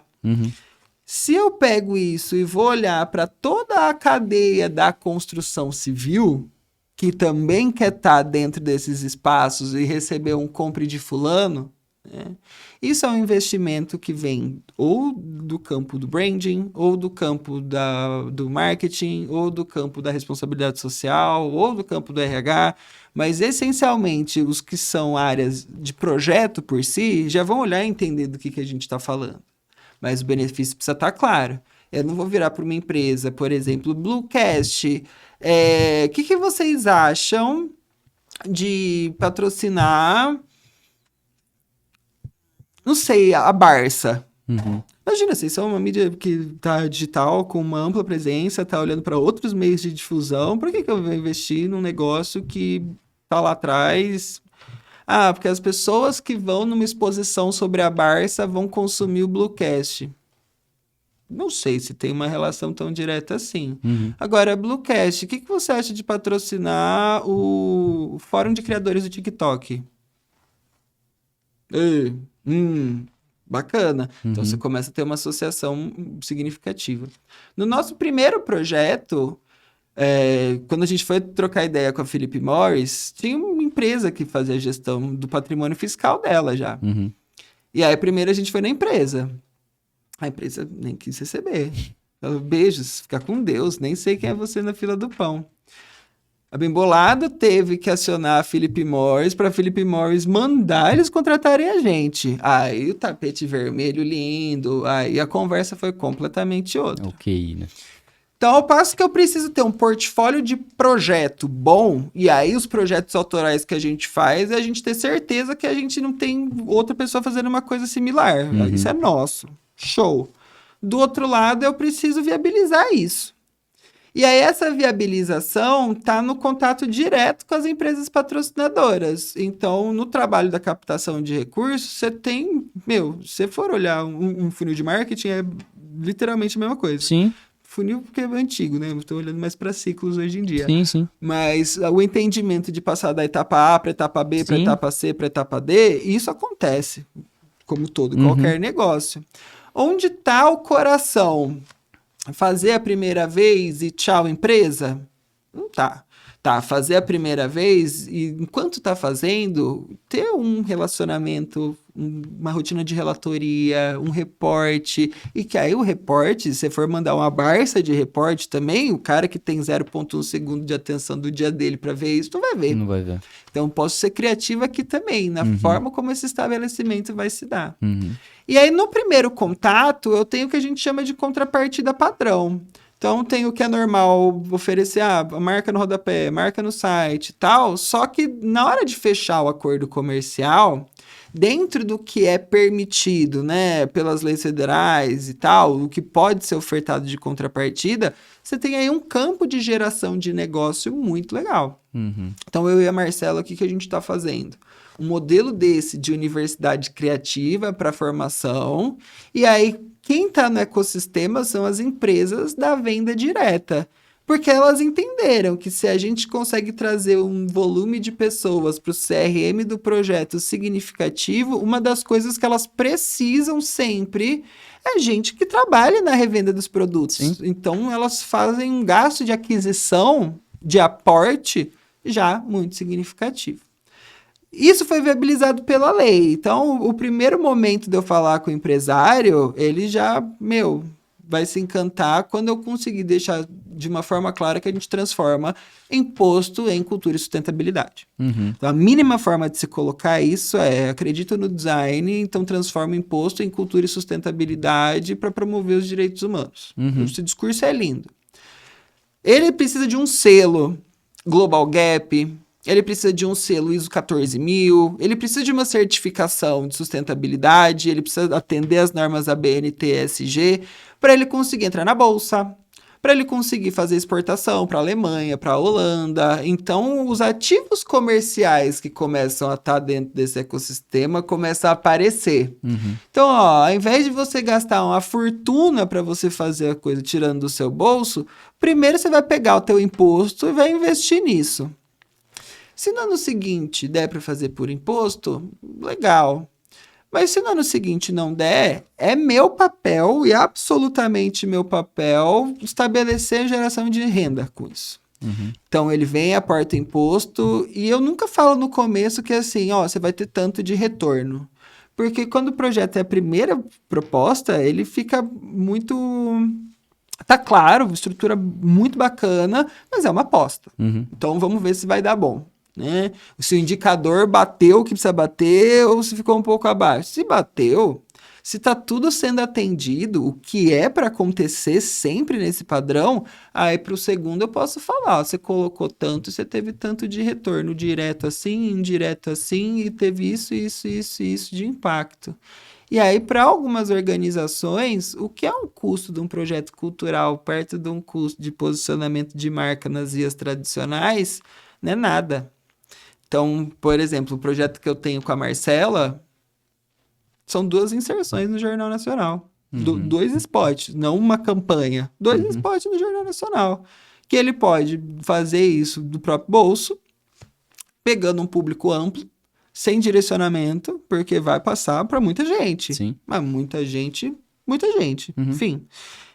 Outro ponto, eu estou pegando esse mesmo recurso e eu estou trazendo para dentro da organização dele 2.000, 3.000, 4.000 novas pessoas para trabalhar especificamente a venda direta do produto dele. O que nesse primeiro formato ela poderia alcançar? Sim. Mas ela teria que, depois que isso foi comunicado, conseguir pegar uma base de dados que ela não vai conseguir pegar um CRM que ela não vai conseguir pegar. Aqui eu tô dando na mão dela, já direcionado, pronto, qualificado para ela ser linda, ser feliz. Que é, de novo, os exemplos que a gente tem de boa relação, né? Então, o futuro tá aí. Ao invés de ficar batendo na porta das empresas, que são 5 no Brasil, que trabalham gestão patrimonial, e mostrar o projeto e viver pelo projeto, a gente se vê como uma empresa de gestão de patrimônio fiscal, que usa esse patrimônio em projetos culturais, que foi assim que nasceu o nosso querido MASP com Assis Chateaubriand. Que legal, cara. Sensacional. Bom, a gente está chegando no final do nosso tempo, gostaria de te perguntar muito mais coisas, inclusive não consegui passar por alguns dos pontos que eu gostaria de trabalhar com você, talvez a gente até pense numa segunda conversa, porque eu quero entender um pouco melhor sobre, por exemplo, métricas de sucesso, outras coisas aí mais voltadas um pouco para um viés empresarial mesmo, de como que você consegue demonstrar o sucesso em metrificações daquilo que você entrega, porque mantendo o design como base, você tem a concepção da coisa toda, né? Como a gente comentou no começo, do início ao fim da cadeia. Então, passar melhor sobre isso e todas as métricas que você entrega. Mas isso a gente marca uma segunda conversa e faz. Eu queria pedir uma última coisa que eu peço para todo mundo, porque é para você deixar um conselho para quem está assistindo a gente que mudou sua vida. Pode ser um livro que você leu, algo que um professor te falou, alguma coisa que te vem na memória e que isso foi um fator determinante para... Pode ser uma experiência que a gente tem vivido? Uma das coisas mais difíceis, assim, 2 coisas, né, que aconteceram, de sair de Bauru, vir para São Paulo, de deixar a rede social e ir trabalhar com cultura. Em Bauru eu não me sentia sozinho, que eu conhecia todo mundo. Quando eu cheguei aqui, isso foi um baque. Tem meus amigos aqui, claro, mas São Paulo promove um certo isolamento na nossa rotina, na quantidade de coisa que a gente tem a fazer, e isso pode ser um problema. Eu sou canceriano, eu sou emocional e familiar, então eu preciso de comunidade. Ao mesmo tempo, Pensa que é isso acontecendo com uma empresa que até então, um menino de 22, 23 anos estava faturando 350, 400 mil, começar a faturar 60, 70, porque abriu mão de um negócio. A quantidade de dúvida, quantidade de incerteza, pensar em desistir, meu Deus, assim, ó, muitas vezes. Só que o que me deu força e pé na realidade para saber que o que está sendo feito é um caminho longo, mas que é um caminho certo. Sair de casa e trabalhar como voluntário em organizações. Então, uma das organizações que a gente começou a atender já aqui em São Paulo, no comecinho da pandemia, e que eu falo que é minha família hoje, é o CREM. É o Centro de Recuperação e Educação Nutricional. Então, eles têm uma unidade em Mirandópolis, uma unidade lá em São Miguel, na Vila Jacuí, um capítulo que abriu na Alagoas, muito legal. Mas eles estão há 30 anos trabalhando com desnutrição, seja na subnutrição infantil ou na obesidade infantil. Então, já foram aí, né, atendidas pelo CREM. Você tem um marco aí que a gente fala que são mais de 1.200.000 crianças que passaram por esses 30 anos. E aí, o primeiro sair de casa e estar presente, né, na pandemia na medida do possível, mas hoje em dia o máximo, né, é ser testemunha ocular das coisas. Eu acho que isso é o senso de realidade mais legal que a gente pode ter. Porque eu comecei a ver um contrassistema, uma contracultura, pessoas se amando e fazendo coisas juntos para o bem comum do próximo. O CREM foi a primeira escola, e ainda é a primeira, a implementar uma lei que tem só aqui em São Paulo. A gente fala que é uma cidade cinza, dura, difícil, mas ela tem suas coisas maravilhosas que a gente não faz ideia. Quando a gente descobre, a gente fica babando e isso faz amar a cidade cada vez mais. O Brasil tem uma lei federal que obriga que 30% da alimentação escolar infantil seja vinda de agroecologia, alimentos orgânicos de base comunitária. Em São Paulo, de 2015 para 2016, foi aprovada uma lei que esses 30% viram 100%. Então, a alimentação integral das escolas, né, os centros de educação infantil, precisa ser 100% orgânica e vinda de base familiar. Teve a pandemia e tal, as coisas da lei, né, da implantação dela congelaram, só que o CREM na linha de frente, lá na Vila Jacuí especialmente, você tem o semi-internato, mas você também tem a escola que eles cuidam, né, simultaneamente com o semi. Do lado da escola, você tem as mulheres do GAL, que elas ficaram super famosas, assim, em matéria você vai lá, você tá trocando ideia com celebridades, que é o grupo das agricultoras urbanas, que são mulheres que se instalaram num lugar que era um lixão, tóxico, tem foto, assim, o negócio parece a coisa dos Simpsons, poça verde radioativa, e elas conseguiram transformar num período muito curto numa agrofloresta gigantesca, com um viveiro que você olha que tem mais de não sei quantas mil punks, né, que são as plantas alimentícias não convencionais, você tem produção de hortaliças, você tem umas bananeiras gigantescas, assim, e aí o que aconteceu no meio da pandemia? A produção das mulheres do GAL, como não tinha quem comprasse, não tinha aula, não tinha aluno, não tinha para quem distribuir, foi pro lixo. Elas começaram a jogar fora, depressão total. E aí o CREM conseguiu puxar um projeto de compra desses alimentos e distribuir para as famílias das crianças assistidas ali pela instituição, né, das crianças que vão à aula. Essa ligação de Lé com CRE gerou um mapeamento de vários agricultores urbanos que estão presentes na capital, e aí essa experiência fez com que o CREM fosse a primeira escola a prototipar como seria uma escola de uma alimentação 100% orgânica. Legal. Essa prototipação, que é o CREM mais orgânico, gerou um instrutivo, que é uma dissertação de mestrado do Adolfo, que é um nutricionista maravilhoso lá, o cara, ele fala que as abelhas já tá aí, é um negócio de outro mundo. Ele fez um instrutivo mostrando como que se funciona, né? O que você tem que fazer, coisa A e coisa B. Eu vi isso acontecendo fisicamente E aí vi o instrutivo. E aí você tem uma conversa muito linda de pegar a experiência deles e levar para outras 3.200 escolas que estão aqui na Grande São Paulo. E que aí isso gerou hoje a nossa nova publicação. Então tá chegando aí Educar, Cuidar e Nutrir, no livro novo da LM em parceria com o CREM, que da mesma forma da Vila Vicentina, conta a história com registro de foto, com depoimento e tudo mais. Todo esse caso tá mapeado. E aí você tem uma ligação de afeto, você tá vendo que é realidade e tudo mais.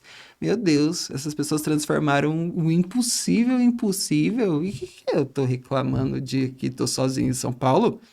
Vai pra rua, filhão, vai pra rua. Então, eu acho que a gente colocar o nosso trabalho ao dispor dos outros, especialmente no campo do voluntariado, é muito transformador. Muito transformador. Uma contribuição, né, na verdade veio um conselho junto com a experiência que você compartilhou, que é justamente se dispor ao outro para que você consiga viver experiências que muitas vezes você nunca passaria, né? Obrigado por compartilhar isso. Eu quero deixar uma lembrança com você. Meu Deus! Pela sua passagem pelo nosso... Ai, que chique! Pelo nosso Posso podcast. Posso abrir? Com certeza, cara. Não Presente acredito.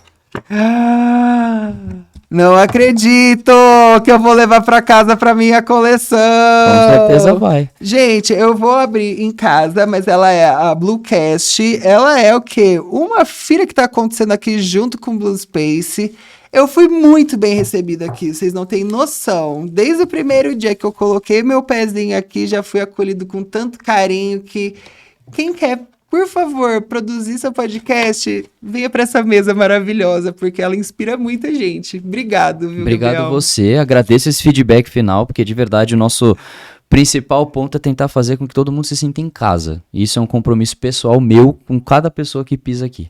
Então, obrigado por ter aceitado, compartilhado parte da sua história de vida, o trabalho maravilhoso que você faz, que eu sempre digo que eu gosto de trazer pessoas com histórias relevantes porque vocês conseguem tocar o coração de outras pessoas, que às vezes estão iniciando a sua jornada de trabalho ou já estão em algum momento das suas jornadas e podem encontrar em você uma inspiração para mudar e fazer algo que seja bem para ela e para o mundo. Então, se a gente somou um pouquinho no conhecimento de alguém, foi porque você conseguiu compartilhar muito bem a sua história até então. Então, muito obrigado por ter aceitado o convite e compartilhado tudo isso com tanta franqueza. Ah, arrasou. Muito obrigado. E, gente, se quiserem acompanhar mais LM Companhia, lucasmelara.com, o site, nosso Instagram, @LM e Companhia, tudo junto. Tamo lá. É isso aí, gente. Obrigado para vocês que ficaram até o final. Então, lembrando que a gente faz as gravações no Blue Space. Se vocês quiserem qualquer tipo de produção de conteúdo, ou precisarem de toda a infraestrutura para simplesmente sentar e gravar e ser feliz, passar por essa experiência maravilhosa como a que nós fizemos aqui, temos tudo que vocês precisam. Traga a necessidade, eu tenho certeza que a gente consegue trabalhar isso para vocês. Contato QR Code na tela na descrição do vídeo e ficamos por aqui. Obrigado, Lu, e obrigado, Pedrão.